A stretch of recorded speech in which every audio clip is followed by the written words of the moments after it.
ఒక ఐఏఎస్ ఆఫీసర్ని ప్రజలు చట్టం చేతిలో తీసుకుని అతన్ని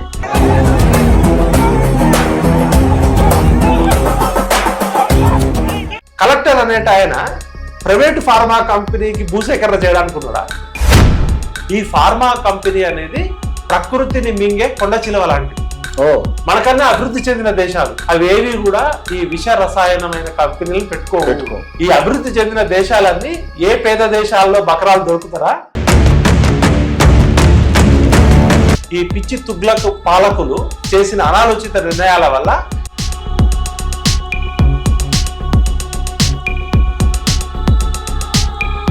అక్కడ రేవంత్ రెడ్డి అనుచరులు అని చెప్పుకున్న కొంతమంది నాకు అక్కడ గ్రామస్తులు ఫోన్లలో వినిపించారు. వాళ్ళు మాట్లాడి, అరే లంబాడినా కొడకల్లారా,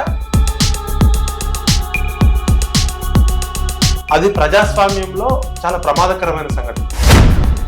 భూమి కలుషితం, నీరు కలుషితం, గాలి కలుషితం, అన్నం మొత్తం ఎసర పెట్టినాక మనకు చూడడానికి పచ్చగా పసరలాగా వచ్చేసేది. అంటే విషాన్ని వండుకుంటున్నారు. అంటే తల్లిపాలు అనేది అత్యంత శ్రేష్టమైనది, కలుషితంగా. పటాన్ చెరువు ఏరియాలో కొన్ని కేసెస్ లో ఈ విష రసాయనాలు భూమిలో డంపు చేయడం వల్ల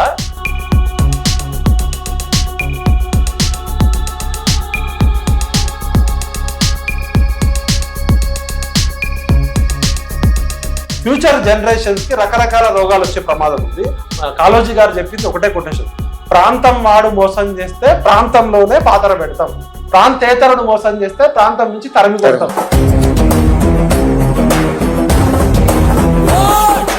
నమస్తే, వెల్కమ్ టు ఏఐటీవీ.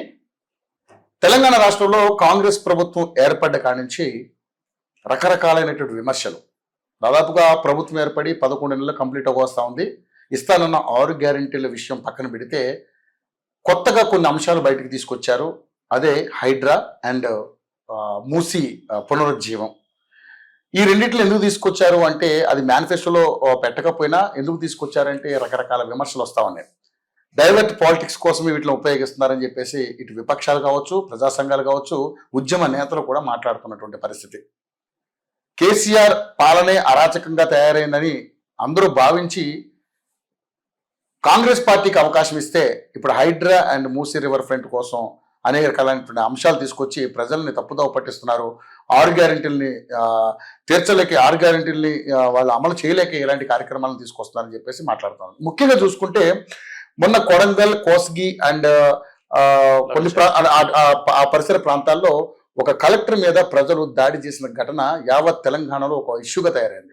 అసలు దాని వెనకాల బీఆర్ఎస్ పార్టీ ఉండి చేయించిందని అధికార పార్టీ అంటుంటే, లేదు అధికార పార్టీకి సంబంధించిన ఇష్యూస్ వల్లనే ప్రజలు అలా తిరగబడ్డారని చెప్పేసి ప్రతిపక్షం మాట్లాడుతా ఉంది. అసలు ఏం జరిగింది అనేది దీని మీద డిస్కస్ చేద్దాం. మనతో పాటు ఉద్యమ నేత, సీనియర్ జర్నలిస్ట్ అయినటువంటి విఠల్ గారు మనతో పాటు ఉన్నారు. ఆయన అడుగుదాం. ఆయన అడిగి అనేక విషయాలు తెలుసుకునే ప్రయత్నం చేద్దాం. విఠల్ గారు నమస్తే. విఠల్ గారు, నిజంగానే అంటే ముందుగా మనం చూసుకుంటే ఒక ఐఏఎస్ ఆఫీసర్ని ప్రజలు చట్టం చేతిలో తీసుకుని అతన్ని ఘోరంగా కొట్టడం అనేది ఎక్కడ మనం ఎప్పుడు చూడలేదు. ఒక ఉద్యమ నాయకుడిగా, ఒక సీనియర్ జర్నలిస్ట్గా, తెలంగాణ ఉద్యమంలో కీలక పాత్ర పోషించినటువంటి ఒక వ్యక్తిగా మీరు దీన్ని ఏ విధంగా చూస్తారు? ఎందుకంటే దీని వెనకాల 2 కోణాలు, అధికార పార్టీ ఉంది, విపక్షమైనటువంటి బీఆర్ఎస్ పార్టీ కూడా ఇందులో ఇన్వాల్వ్ అయి ఉందని చెప్పేసి మాట్లాడుతూ ఉన్నారు చాలా మంది. మీ అభిప్రాయం ఏంటి సార్? ముందుగా ఏఐటీవీ ప్రేక్షకులందరికీ కూడా ధన్యవాదాలు. ప్రధానంగా మనం జరిగిన సంఘటన ఎప్పుడు కూడా మీడియా ఏం చేస్తుందంటే, మనకి విజువల్స్ ద్వారానో లేదా వార్తల ద్వారానో వచ్చిన అంశాలనే చూస్తాం. కానీ దాని వెనకాల అసలు నేపథ్యం గమనిస్తే అసలు సమస్య ఏంటి, సమస్యకి మూల కారణం ఏంటి, దానికి పరిష్కారం ఏంటి అనేది చూస్తే కొంచెం డెప్త్ గా అనాలిసిస్ చేద్దాం. ఒక కలెక్టర్ అంటే జిల్లా మెజిస్ట్రేట్. జిల్లా మెజిస్ట్రేట్ మీద ప్రజలు రాళ్లతో తిరగబడి దాడి చేసే పరిస్థితి వచ్చిందంటే అది ప్రజాస్వామ్యంలో చాలా ప్రమాదకరమైన సంఘటన. ఎందుకంటే ప్రజల చేత, ప్రజల కొరకు, ప్రజలే పరిపాలించిన ప్రజాస్వామ్యంలో ప్రజాప్రతినిధులు ఒకవైపు, అధికారులు, ప్రజాప్రతినిధులైనా అధికారులైనా ఎవరి సంక్షేమం కోసం, అభివృద్ధి కోసం పనిచేస్తారు, ప్రజల సంక్షేమం కోసం, అభివృద్ధి కోసం పనిచేస్తారు. అలాంటిది ప్రతీక్ జైన్, ఆయన కలెక్టర్ గా నాకు కూడా చాలా మందితో మాట్లాడితే చాలా మంచివాడట, మానవతావాది, ప్లస్ చాలా ఓపిక ఉన్న వ్యక్తి, దురుసు ప్రవర్తన లేదు, మంచి వ్యక్తి, డౌన్ టు ఎర్త్ ఉన్న వ్యక్తి ఉంది. అదే విధంగా నిన్న జరిగిన లగచెర్లలో జరిగిన దాడిలో కడా వెంకటరెడ్డి నాకు యూనివర్సిటీలో పరిచయం. ఓకే ఓకే మాకు బ్యాచ్మేట్ లాగా. నేను జర్నలిజం లో ఉండేవాడిని, ఆయన పీజీలో ఉండేవాడు. ఆయన కూడా చాలా సౌమ్యుడు, మంచి ఆఫీసర్ అనే పేరు ఉంది. ఓకే. అంటే అధికారులు బ్యాక్గ్రౌండ్ చూస్తే వాళ్ళు ఎటువంటి దుద్దుడుకు స్వభావం కానీ నోరు జారే స్వభావం కానీ లేదు. మరి రైతులు తీసుకుంటే 4 గ్రామాలు, ఇప్పుడు మనకి లగచెర్ల గ్రామంలో ఇన్సిడెంట్ జరిగింది, ఆ ఇన్సిడెంట్ వస్తుంది. కానీ భూసేకరణ అనేది ఆ 4 గిరిజన గ్రామాలు, లగచెర్ల, కోస్గి, ఆ విలేజ్ ఉన్నాయి. ముఖ్యంగా మనమందరం కూడా ప్రజాస్వామ్యవాదులము, అభివృద్ధి కోరుకునే వాళ్ళము. అధికారుల మీద దాడిని మనం అందరం ఖండించాల్సిందే. అయితే ఈ అధికారుల మీద దాడి అనేది ఒక్కరోజు సంఘటన. దాని వెనకాల ఏం జరిగిందని చూస్తే ఈ 4 గ్రామాల ప్రజలు నాకే దాదాపు ఒక 15 సార్లు గత 6 నెలల నుంచి ఫోన్ చేస్తున్నారు. నాకు ఫోన్ చేస్తే నేనేం చెప్పినంటే, నేను లీగల్ ఎక్స్పర్ట్ ని కాదు, నాకు ఆ ఏరియాతో అంత టచ్ లేదు, మీరు అడ్వకేట్ శరత్ కుమార్ సార్ దగ్గరికి వెళ్ళండి, ప్రతిపక్ష నాయకుల దగ్గరికి వెళ్ళండి, ముఖ్యమంత్రి గారి దగ్గరికి వెళ్ళండి అని చెప్పి నేను ముఖ్యమంత్రి గారి పిఆర్ఓ నెంబర్ కానీ, లేకపోతే జైపాల్ రెడ్డి ముఖ్యమంత్రి గారి పిఏ నెంబరు, కొంతమంది ప్రముఖులు కూనంనేని సాంబశివరావు గారి నెంబరు, వీళ్ళందరూ ఇచ్చిన. వాళ్ళు చాలా మంది ఒక దాదాపు అంటే 4 రోజుల క్రితం వరకు కూడా అన్న మాకు అసలు దిక్కుతోచిన పరిస్థితి ఉందని చెప్పారు. నేనేం చెప్పానంటే, మీరు ప్రజాస్వామ్యయుతంగా శాంతియుతంగా మూవ్మెంట్ చేసి జేఏసీలు ఏర్పాటు చేసుకోండి, ముఖ్యమంత్రి గారిని కలవడానికి ప్రయత్నం చేస్తే ఈ ట్రాక్ రికార్డు తీస్తే గత 5-6 నెలల నుంచి ఎప్పుడైతే ఈ ఫార్మా సిటీ క్యాన్సిల్ చేసి ఫార్మా విలేజ్లు పెడతా అన్నారు రేవంత్ రెడ్డి గారు, వాళ్ళు ఎందుకు వ్యతిరేకిస్తున్నారు అనే దాన్ని మనం రూట్ కాజ్ చూడాలి. ఎందుకు ఒక సామాన్య రైతులు కలెక్టర్ మీద అంత కోపానికి వచ్చారు, అధికారుల మీద దాడి చేసిరంటే, ఈ రోజు ప్రపంచంలో జరిగే అన్ని రకాల పోరాటాలు భూమి కోసం, భుక్తి కోసం, విముక్తి కోసం, మొత్తం యుద్ధాలు రాజుల కాలం నుంచి నేటి వరకు యుద్ధాలన్నీ దేనికోసం జరుగుతాయి? భూమి కోసం జరుగుతుంది. అలాంటిది అక్కడ గిరిజన రైతులు, పేద రైతులు, వాళ్ళేమి భూస్వాములు కాదు, 100,000 ఎకరాలు ఉన్నోళ్ళు కాదు, తిప్పి కొడితే అందరికి 3 ఎకరాలు, 4 ఎకరాలు, 5 ఎకరాల లోపు ఉన్న రైతులు, ముఖ్యంగా ట్రైబల్స్ గిరిజనులు, లంబాడీ గిరిజనులు. వాళ్ళకి ఎప్పుడో తాతల కాలం నుంచి కష్టపడి సంపాదించుకున్న భూమే వాళ్ళకి జీవనాధారం, వాళ్ళకి వేరే వృత్తి లేదు. వాళ్ళకి భూమి పోతే ఇక వాళ్ళకి ప్రాణం కన్నా ఎక్కువ, భూమి కన్న తల్లి కన్నా ఎక్కువ చూసుకుంటారు. ఇప్పుడు గతంలో కేసీఆర్ ప్రభుత్వం కూడా మల్లన్న సాగరు, ఈ కొండపోచమ్మ దగ్గర దాదాపు 10-15 గ్రామాల్లో ఇదే విధంగా చేసింది. అప్పుడేమో కాళేశ్వరం అనే ప్రాజెక్టు కోసం, ఇరిగేషన్ ప్రాజెక్ట్ కోసం భూసేకరణ చేసేది. అప్పటి ప్రభుత్వం కూడా పోలీసులు పెట్టి ఇదే విధంగా దమనకాండ చేసింది. అయితే అప్పటికి ఇప్పటికి తేడా ఏంటంటే, అదేమో ఒక ఇరిగేషన్ ప్రాజెక్టు, గవర్నమెంట్ ప్రాజెక్టు కోసం చేసిరు, అది కూడా తప్పే. అది ఇక్కడ ఏం చేస్తుందంటే, ఒక ప్రైవేటు ఫార్మా కంపెనీ కోసం కలెక్టర్ అనేట ఆయన ప్రైవేటు ఫార్మా కంపెనీకి భూసేకరణ చేయడానికి ఉన్నాడా? లేదంటే అక్కడ ఉన్న కడా ఆఫీసరు ఒక స్కూల్ పెట్టచ్చు, ఒక కాలేజీ పెట్టచ్చు, లేకపోతే ఒక హాస్పిటల్ పెట్టచ్చు, లేకపోతే ఒక ఇండస్ట్రీ ద్వారా ఎంప్లాయ్మెంట్ తీసుకురావడానికి సహకరించవచ్చు. కానీ ముఖ్యంగా ఇక్కడ చాలా మందికి తెలియని విషయం, ఈవెన్ ప్రభుత్వాలకు కూడా తెలియని విషయం ఏంటంటే, ఇంటర్నేషనల్ ఎక్స్పర్ట్స్ చెప్పేది ఏంటంటే, ఫార్మా అనే కంపెనీలు ఇప్పుడు ఇలా తెలంగాణ అంటే ఫార్మా హబ్ అంటారు, అవునా కాదా? అంతే. రెడ్డి ల్యాబ్స్ గానీ, ఇలా ప్రపంచంలోనే హెట్రో గానీ, దివీస్ గానీ, సిరీస్ గానీ, ఇట్లా చాలా ఉన్నాయి. మరి ప్రపంచంలోనే తెలంగాణ ఫార్మాకి హబ్ అయింది, హైదరాబాద్ ఫార్మా క్యాపిటల్ అయింది. ఒకవైపు ఫార్మా క్యాపిటల్, ఒకవైపు హెల్త్ క్యాపిటల్. మనం చాలా గర్వంగా చెప్పుకోవచ్చు. అయితే ఇక్కడ మనం కొంచెం లోతుగా నేను ఎక్స్పర్ట్స్ తో మాట్లాడితే ఏం చెప్తున్నానంటే, ఇది ప్రపంచంలోనే హైదరాబాద్ చుట్టుపక్కల తెలంగాణ ఫార్మా హబ్ కావడం అనేది అభివృద్ధి సూచిక కాదు, అది వినాశకానికి, విధ్వంసానికి సూచిక అని చెప్తున్నారు. ఎందుకంటే మనం ప్రపంచంలోనే అత్యధిక జనాభా ఉన్న దేశం, ల్యాండ్ తక్కువ, జనాభా ఎక్కువ. ఇప్పుడు కెనడా గాని, అమెరికా గాని, రష్యా గాని, చైనా గాని మనకన్నా చాలా ఎక్కువ ల్యాండ్ ఉన్న దేశాలు, మనకన్నా అభివృద్ధి చెందిన దేశాలు. అవేవి కూడా ఈ విష రసాయనమైన కంపెనీలను పెట్టుకో. ఈ అభివృద్ధి చెందిన దేశాలన్నీ ఏ పేద దేశాల్లో బకరాలు దొరుకుతారా, వాళ్ళకి అభివృద్ధి పేరుతోటి ఫార్మా కంపెనీలు పెడతారు. ఈ పాయింట్ మీద చాలా మంది మాట్లాడతారు. దానికి ఎగ్జాంపుల్ మన అనుభవంలో ఉన్న ఎగ్జాంపుల్, మన ఇద్దరం ఒక 25 సంవత్సరాల నుంచి జర్నలిజం లో ఉన్నాం. 97 దాదాపు 25 సంవత్సరాలు. మనం జర్నలిజం లో ఎంటర్ అయిన కొత్తలో 97, 99 ఆ టైంలో పటాన్ చెరువు అనేది ఆసియాలోనే అత్యంత కలుషితమైన ప్రాంతం. జీడిమెట్ల, పటాన్ చెరువు, ఇవన్నీ కూడా మనం రిపోర్టింగ్ చేసిన సందర్భాల్లో నా స్వయం అనుభవంతో చెప్తా. పటాన్ చెరువు ప్రాంతంలో, జీడిమెట్ల ప్రాంతంలో నేను తేజ టీవీలో పనిచేసేటప్పుడు కొన్ని స్టోరీస్ చేస్తే, ఇవాళ ప్రపంచంలో కలుషితం కానిది ఏంటి అంటే ఏమంటారు? ఫస్ట్ అంటే మనిషికి అత్యంత అవసరమైనది. మనిషి పుట్టినాక ఉమ్, దేవుడు ఇచ్చే కలుషితం కాని ఆహారం ఏంటి? మనిషి పుట్టగానే ఉమ్. కలుషితం కాని ఆహారం ఏంటి? పాలు, ఏ పాలు? తల్లిపాలు తల్లిపాలు అనేది అత్యంత శ్రేష్టమైనది, కలుషితం కాదు. లేనివి. అవును. ఉమ్, పటాన్ చెరువు ఏరియాలో Hmm. కొన్ని కేసెస్ లో ఈ విష రసాయనాలు భూమిలో డంపు చేయడం వల్ల ఆ సంవత్సరాల పాటు ఆ కెమికల్స్ భూగర్భ జలాల్లోకి ఇంకి ఉమ్, ఆ ఊటల్లో, చెరువుల్లో, బాయిల్లో, కుంటల్లోకి ఇంకి వాళ్ళు తాగే నీళ్ళల్లో, వాళ్ళు తినే తిండిలో, వాళ్ళ వరి పొలాలలో, వాళ్ళ జామ చెట్టులో, ఉమ్, బర్రెలు తాగే పాలల్లో, ఈ తల్లి గర్భంలో ఉన్నప్పుడు తల్లి తాగిన నీళ్లు, తల్లి తిన్న ఆహారం వల్ల కడుపుతో ఉన్న గర్భిణీ తల్లి తీసుకున్న ఆహారమే పాలుగా మారుతుంది. అవును. తల్లి పాలల్లో కూడా విషం వచ్చిన సందర్భాలు ఉన్నాయి పటాన్ చెరువు ఏరియాలో. ఆ, ఆ, ఆ. అంటే ఇది నాకు తెలిసిన నా అనుభవంలో చెప్తున్నా. వాస్తవం. దీని మీద పటాన్ చెరువు ఏరియా మీద ఇంటర్నేషనల్ ఆర్గనైజేషన్స్, గ్రీన్ పీస్ చాలా లాంటిది ప్రపంచంలో టాప్ పొల్యూటెడ్ ఏరియాలో అదొకటని డిక్లేర్ చేశారు 30 సంవత్సరాల క్రితం. అవును. 30 సంవత్సరాల క్రితం మూతపడ్డ వోల్టాస్ అనే రసాయనాల కంపెనీ ఉమ్, వాళ్ళు డంప్ చేసి, వాళ్ళు treatment plants, sewerage treatment plants కానీ, ఆ విష రసాయనాలని క్లీన్ చేయడానికి కానీ, ఉమ్, లేకపోతే pollution control board international standards ప్రకారం చేయాలంటే చాలా కాస్ట్ అవుతుంది. వీళ్ళు ఏం చేస్తారంటే భూమిలో డంప్ చేసేస్తారు, లేకపోతే నదుల్లో, కుంటలో చేస్తారు. భూమిలో డంప్ చేయడం వల్ల ఆ నకవాగు అక్కడ ఏదో ఉంటుండే, ఉమ్, ఆ నకవాగు నుంచి ఆ వాటర్ మంజీరాలో కలిసి మంజీరా బెల్ట్ లో పండే వరి అన్నం కూడా విషమైంది. అక్కడ అన్నం వండుకుంటే రైతులు చూపించారు నాకు, ఆ గ్రామ ప్రజలు. ఉమ్. అన్నం మొత్తం ఎసర పెట్టినాక ఉమ్. మనకి చూడడానికి కలర్ చేంజ్. ఉమ్, పచ్చగా పసరలాగా వచ్చేసేది. అంటే విషాన్ని వండుకుంటున్నారు. అంటే ఈ ఫార్మా కంపెనీ అనేది ప్రకృతిని మింగే కొండ చిలువ లాంటిది. బా. భూమి కలుషితం, నీరు కలుషితం, గాలి గాలి కలుషితం, కలుషితం. భూగర్భ జలాల్లో మనం పాతాళంలో వాళ్ళు 100 అడుగులు 1000 అడుగులు లోపల తీసినాక ఆ కెమికల్స్ లో ఉన్న ఆ సాలిడ్ ఏమో భూమిలోకి ఊరికి వెళ్తుంది, వెళ్ళిపోదాం. లిక్విడ్ అంతా కూడా ఊటల్లోకి వెళ్తుంది.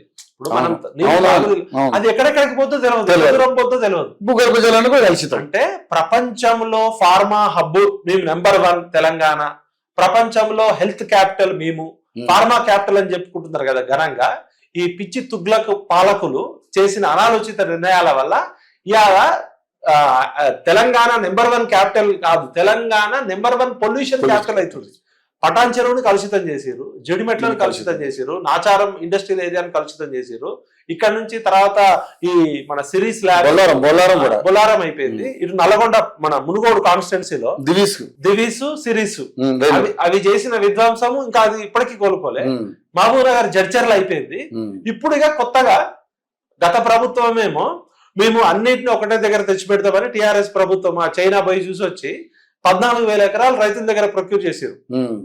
14,000 ఎకరాలు ప్రొక్యూర్ చేసి వాళ్ళు ఏం చెప్పారంటే అప్పుడు మరి మీరు గతంలో ఇట్లా తెలంగాణ వచ్చిందే ఈ ఆంధ్ర కంపెనీలు లేకపోతే బయట రాష్ట్రాల కంపెనీలు వచ్చి విషతుల్యం చేసినామని మేమంతా ఉద్యమం చేసినాం. లేదు చైనాలో ఏంటంటే చాలా స్ట్రిక్ట్ రూల్స్ ఉంటాయి. అక్కడ గవర్నమెంటే కంట్రోల్ చేస్తుంది. ఇప్పుడు మీరు ఒక ఫార్మా కంపెనీ పెట్టుకోవాలనుకుంటే మీ ఇష్టం వచ్చిన చోట పెట్టుకోవడానికి పర్మిషన్ ఇయ్యరు. అన్ని రకాల కంపెనీలు పెట్టుకుంటే common treatment plants, common electricity facilities, common sewerage plants పెట్టి గవర్నమెంటే కంట్రోల్లో చేస్తుంది. 24 hours 365 days వాచ్ చేస్తుంది. ఇక్కడ ఉన్న పొల్యూషన్ కంట్రోల్ బోర్డు ఎన్ని ఫార్మా కంపెనీలకి నోటీసులు ఇచ్చింది, ఎన్ని ఫార్మా కంపెనీలు మూసేసింది అంటే ఇంతవరకు లంచం ఇస్తే పనులు అయిపోతాయి. ప్రైవేట్ వాడు ఫార్మా కంపెనీ పెట్టుకున్నాడు పేపర్ మీద అన్ని రకాల గైడ్ లైన్స్, ఇంటర్నేషనల్ స్టాండర్డ్స్ పాటిస్తా అని చెప్తాడు. కానీ వాడు లాభాల కోసం పెట్టుకుంటాడు ప్రైవేట్ వాడు. ఇంత కాస్ట్ పెట్టి ట్రీట్మెంట్ చేయడం, పేరుకి ట్రీట్మెంట్ ప్లాంట్ ఉంటది కానీ ఆ ట్రీట్మెంట్ ప్లాన్ లో ట్రీట్మెంట్ జరగదు. దానికి పవర్ కాస్ట్ ఎక్కువ, దాని కాస్ట్ మెయింటెనెన్స్ కాస్ట్ ఎక్కువ అవుతుంది. కాబట్టి పేరుకి ఇన్స్పెక్షన్ కి వచ్చినప్పుడు ఉంటది, అది పనిచేయదు. దాన్ని ఏం చేస్తారంటే దానిలో ఉన్న వ్యర్థాలన్నీ తీసుకెళ్లి అర్ధరాత్రి పూట సాలిడ్ వేస్ట్ అంతా తీసుకెళ్లి మూసీ నదిలో డంప్ చేస్తారు. లిక్విడ్ వేస్ట్ అంతా ఒక పట్టుకోకుండా భూమిలో పాత పెట్టేస్తారు. వాళ్ళు అప్పటికి దులుపుకుంటారు, అయిపోయింది. కానీ ఆ భూమిలో పాతి పెట్టిన విషము 30-40 సంవత్సరాలు కూడా అది రకరకాల ఇవాళ హైదరాబాద్ కి 2 రకాల ప్రమాదాలు ఉన్నాయి. ఒకటి హైదరాబాద్ చుట్టూ ఉన్న ఈ కెమికల్ ఇండస్ట్రీస్, ఫార్మా ఇండస్ట్రీస్ వల్ల ఫ్యూచర్ జనరేషన్స్ కి రకరకాల రోగాలు వచ్చే ప్రమాదం ఉంది. ఆల్రెడీ గర్భిణీ స్త్రీలలో అబార్షన్స్ ఎక్కువైనాయి ఈ చుట్టుపక్కల పల్లెటూళ్ళలో. సెకండ్, చర్మ వ్యాధులు వస్తున్నాయి. 3 క్యాన్సర్ లాంటి వస్తున్నాయి.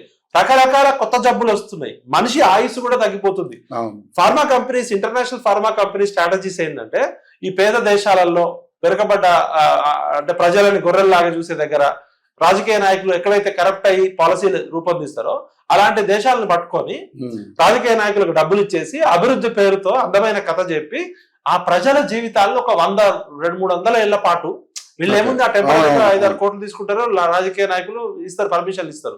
మన దగ్గర లంచాలు ఇస్తే ఏ పనైనా అవుతుంది అనేది అర్థమవుతుంది. మరి ప్రపంచం మొత్తంలో ఏ దేశంలో లేనన్ని ఫార్మా కంపెనీలు ఎందుకు హైదరాబాద్ చుట్టుపక్కలనే వస్తున్నాయి?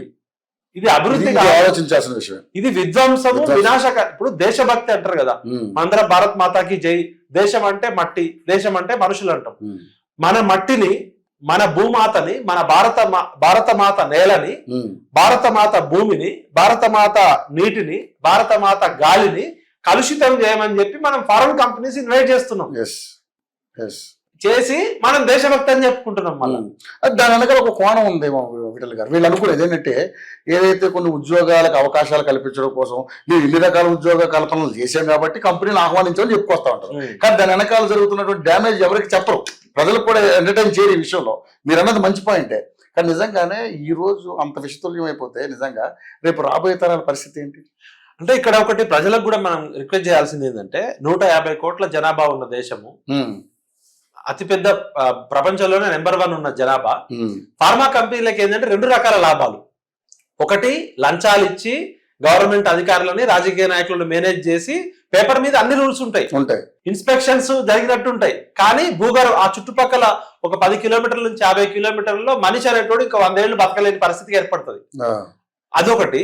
సెకండ్ వచ్చేసి ఏం చేస్తారంటే ఉద్యోగాలు ఇస్తున్నాము అంటే మన భూమిని కలుషితం చేసి, మన నీళ్ళని కలుషితం చేసి, మన తిండిని కలుషితం చేసి మనకి ఏమి ఇస్తారు ఉద్యోగాలు? ఒక ఫార్మా కంపెనీ. ఇప్పుడు ఫార్మా ఎక్స్పర్ట్స్ లేకపోతే టెక్నికల్ జాబ్స్ కొన్ని తక్కువ ఉంటాయి. ఈ లేబర్ జాబ్స్ ఎక్కువ, 20,000 15,000. గ్రామాల్లో చేసేటోళ్ళు ఎంత ఫార్మా డీలో లేకపోతే బి ఫార్మానో లేకపోతే ఎంఎస్సి ఆర్గానిక్ కెమిస్ట్రీ చేసిన వాళ్ళు తక్కువ మంది ఉంటారు. లేబర్ జాబ్స్ కోసము భూమి వాళ్ళదే. మా భూమిలో మీరు ఇండస్ట్రీ పెట్టి మా భూమిని ఒక 100 సంవత్సరాల పాటు కలుషితం, మా గాలిని, మేము పీల్చే గాలిని కలుషితం చేస్తున్నాం, మేము తాగే నీళ్ళని కలుషితం చేస్తున్నాం, పండే పంట, చెట్టు పుట్ట బర్రె అన్ని కలుషితం. మరి ఇంత పర్యావరణాన్ని విధ్వంసం చేసే అభివృద్ధిని అభివృద్ధి అంటారా? మీరు మరి ప్రపంచంలో వేరే దేశాలు మనకన్నా చాలా పేద దేశాలు ఉన్నాయి, ఎవరన్నా యాక్సెప్ట్ చేస్తారేమో చూడండి. మీరు ఇలా ఇంత అంటున్నారు కదా, ఆంధ్రప్రదేశ్ లో పక్క రాష్ట్రం ఆంధ్రప్రదేశ్ లో ఫార్మా కంపెనీలకు ఎందుకు పర్మిషన్ ఇయ్యారు? ఇప్పుడు రైతులు అక్కడ ఎందుకు తిరగబడుతున్నారంటే మేము ఒక ఇండస్ట్రీ తీసుకొస్తాము, ఈ ఫ్యాక్టరీ వల్ల మీకు ఉద్యోగాలు వస్తాయి అంటే ఎవరు యాక్సెప్ట్, మీకు ఒక పెద్ద యూనివర్సిటీ పెడుతున్నాము, లేకపోతే పెద్ద ఫోన్ల తయారీ కంపెనీ పెడుతున్నాము, లేకపోతే ఆటోమొబైల్ ఇండస్ట్రీ పెడుతున్నాం అంటే తిరుగుబాటు చేయట్లే. ఆ 4 గ్రామాల ప్రజలకి చదువుకోకపోయినా కూడా ఈ ఫార్మా కంపెనీలు పటాన్ చెరువులో ఏం జరిగింది, జడిమెట్టలో ఏం జరిగింది, జడ్చర్లలో ఏం జరిగింది, ఈ మునుగోడులో ఏం జరిగింది, మన అది హైదరాబాద్ పోతుంటే ఉన్నాయి కదా నల్గొండ మొత్తం దివీస్ ల్యాబ్ వల్ల ఏం జరిగింది అనేది ఎగ్జాంపుల్స్ ఉన్నాయి. వాళ్ళు చెప్తారు కదా. వాళ్ళకి ఆ సోయి ఉంది కాబట్టి గత 6 నెలల నుంచి వాళ్ళు కలవని నాయకుడు లేడు, తిరగని ప్రజా సంఘాల నాయకులు లేరు. వాళ్ళు సిపిఐ పార్టీ వాళ్ళ దగ్గరికి వెళ్ళారు, సిపిఎం పార్టీ వాళ్ళ దగ్గరికి వెళ్ళారు, బీజేపీ నాయకుల దగ్గరికి వెళ్ళారు, టీఆర్ఎస్ వాళ్ళ దగ్గరికి వెళ్ళారు, ఈవెన్ రేవంత్ రెడ్డి గారికి కావడానికి ట్రై చేశారు. మరి స్వయాన ముఖ్యమంత్రి రేవంత్ రెడ్డి గారు మార్పు కావాలి, ప్రజాపాలన, కేసీఆర్ ది నియంత పాలన అని చెప్తున్నప్పుడు నీ సొంత నియోజకవర్గంలో కొడంగల్లో నువ్వు ముఖ్యమంత్రి కావడానికి కామారెడ్డిలో ఓడిపోయాను. కొడంగల్ ప్రజలు ఏమనుకున్నారు, రేవంత్ రెడ్డి అన్న ముఖ్యమంత్రి అయితే మాకు ఎక్కువ డెవలప్మెంట్ అవుతుంది అని చెప్పి ఆ 4 గ్రామాల ప్రజలు 6 నెలల నుంచి ముఖ్యమంత్రిని కలవడానికి ట్రై చేస్తుంటే నువ్వు అపాయింట్మెంట్ ఇవ్వవు. మీ తమ్ముడో మీ అన్నో ఆయన తిరుపతి రెడ్డి ఆయన మాట్లాడిన వీడియోస్ ఆ బూతులు మనం వినలేము. అక్కడ రేవంత్ రెడ్డి అనుచరులు అని చెప్పుకున్న కొంతమంది నాకు అక్కడ గ్రామస్తులు ఫోన్లలో వినిపించారు, వాళ్ళు మాట్లాడి, అరే లంబాడినా కొడకల్లారా మీకు ఎకరం 7-7.5 లక్షలు రా, 10 లక్షలు ఇస్తాం ఎక్కువ అయితే, లేకపోతే సంపేస్తాం, పెట్రోల్ పోసి తగలబెడతామని రేవంత్ రెడ్డి అనుచరులు అని చెప్పుకున్న ఫోన్ కాల్స్ నాకు వినిపించారు వాళ్ళు 2-3 నెలల క్రితం. డైరెక్ట్ గా మిమ్మల్ని తొక్కి సంపేసి మేము గుంజుకుంటాం, ఎవడడ్డా వస్తాడో చూస్తామని చెప్పి. కొంతమంది గతంలో మీడియాలో పనిచేసి జర్నలిస్టులు ఇప్పుడు రేవంత్ రెడ్డికి దగ్గర ఉన్న బ్యాచ్ కూడా ఒక బ్యాచ్ ఉంది. వాళ్ళ పేర్లన్నీ నేను చెప్తా. ఇప్పుడు ఎవరైతే ఆ శివ అనే అబ్బాయి ఉన్నాడో నిన్న చెప్తున్నాడో అక్కడ చాలా కొంతమంది డిగ్రీ చదువుకున్న పిల్లలు, సిటీలో చిన్న చిన్న జాబులు చేసేటోళ్ళు, వాళ్ళు 6 నెలల నుంచి తనలాడుతున్నారు మేము ఎట్లా ఆపాలి అని దీన్ని. ఇప్పుడు భూమి అనేది మళ్ళీ తిరిగి తయారు చేయలేదు. యాపిల్ ఫోన్ చేయొచ్చు, కంప్యూటర్ చేయొచ్చు, బిల్డింగ్ కట్టచ్చు. భూమి తరిగిపోయే వనరు. భూమాత వాళ్ళకి తరతరాలు తాతలు ముత్తాతల నుంచి కూలీలకు వెళ్ళి కష్టపడి జీవితాంతం కష్టపడితే 2 ఎకరాలు 3 ఎకరాల్లో ఉన్న గిరిజన బంజారా సేవలు. మరి వాళ్ళ కాళ్ళ కింద భూమి గుంజుకుంటుంటే ఇవాళ చట్టం ఏం చెప్తుంది? ఇదే మన్మోహన్ సింగ్ గారు కాంగ్రెస్ ప్రభుత్వము ఎక్కడ భూసేకరణ జరిగినా కూడా, ఏ ప్రాజెక్టు పేరుతో అయినా కూడా, ఎంత పెద్ద అభివృద్ధి అయినా కూడా ఫస్ట్ గ్రామ సభ పెట్టాలి, వాళ్ళని ఒప్పించాలి, వాళ్ళకి నష్టపరిహారం ఇవ్వాలి. మార్కెట్ రేటుతో 1+2. ఇలా మార్కెట్ రేటు గవర్నమెంట్ రేట్ కాదు, మార్కెట్ రేట్ ఎంత ఉంటే దానికి 1+2 రేట్ ఇవ్వాలి. అంటే 2 రేట్లు నష్టపరిహారం ఎక్కువ చెల్లించాలి. 18 సంవత్సరాలు నిండిన వాళ్ళ కుటుంబంలో ఎవరైనా ఉంటే వాళ్ళకి ఉద్యోగం ఇవ్వాలి. వాళ్ళ భూమిలో బోర్వెల్ ఉంటే బోర్వెల్ కి సపరేట్ నష్టపరిహారం ఇవ్వాలి. వాళ్ళ భూమిలో మామిడి చెట్టు ఉందా, సపోటా చెట్టు ఉందా, చెట్ల వాల్యూ ఏంది, అవి ఎన్ని సంవత్సరాలు, వాటికి నష్టపరిహారం ఇవ్వాలి. వాళ్ళు ఉంటున్న ఇంట్లో గానీ, వాళ్ళు ఉంటున్న పొలంలో పశువు ఉంటే వాటికి ఇవ్వాలి. ఇదంతా కూడా కాంగ్రెస్ ప్రభుత్వం, మన్మోహన్ సింగ్, సోనియా గాంధీ గారు తీసుకొచ్చిన భూసేకరణ చట్టము. మరి ఎందుకు మీరు ఈ 6 నెలల కాలంలో మీరు పోలీస్ బౌన్సర్లు వెళ్ళి కొడుతున్నారు గ్రామాలలో? ఈ రాజకీయ నాయకులు ఎవరైతే రేవంత్ రెడ్డి గారి పేరు చెప్పుకుంటున్నారో గుండాలు లాగా పడి కొడుతున్నారు.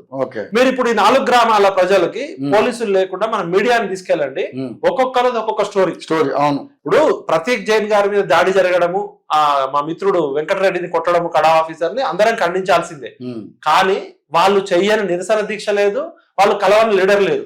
మరి ముఖ్యమంత్రి గారు, మీరు ఎమ్మెల్యే కదా కొడంగల్ కి, మీ ప్రజల ఓట్ల చేత మీరు గెలిచారు కదా, మరి ఆ కొడంగల్లోనే మీరు న్యాయం చేయకపోతే రాష్ట్రం మొత్తానికి ఏ విధంగా న్యాయం చేస్తారు? గతంలో కేసీఆర్ గారు మల్లన్న సాగర్ లో కొండపోచమ్మ అని చెప్పి విపరీతమైన చేసిరు. రేవంత్ రెడ్డి మేమందరం పోయి అప్పుడు చేసినాం. రేవంత్ రెడ్డి అన్నకి తెలుసు, రైతు కుటుంబం నుంచి వచ్చినోడు, భూమి పోతే ఎంత బాధ ఉంటుందో తెలుసు.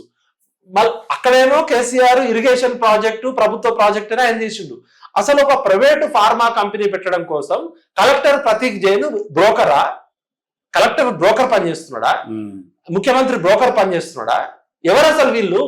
ఫార్మా కంపెనీ ఎవరో ప్రైవేట్ వాడు పెట్టాలనుకున్నాడు అనుకో, వాడు మార్కెట్ రేట్ లో కొనుక్కుంటాడు, రైతులు ఎక్కడ అమ్మితే అక్కడ కొనుక్కుంటాడు.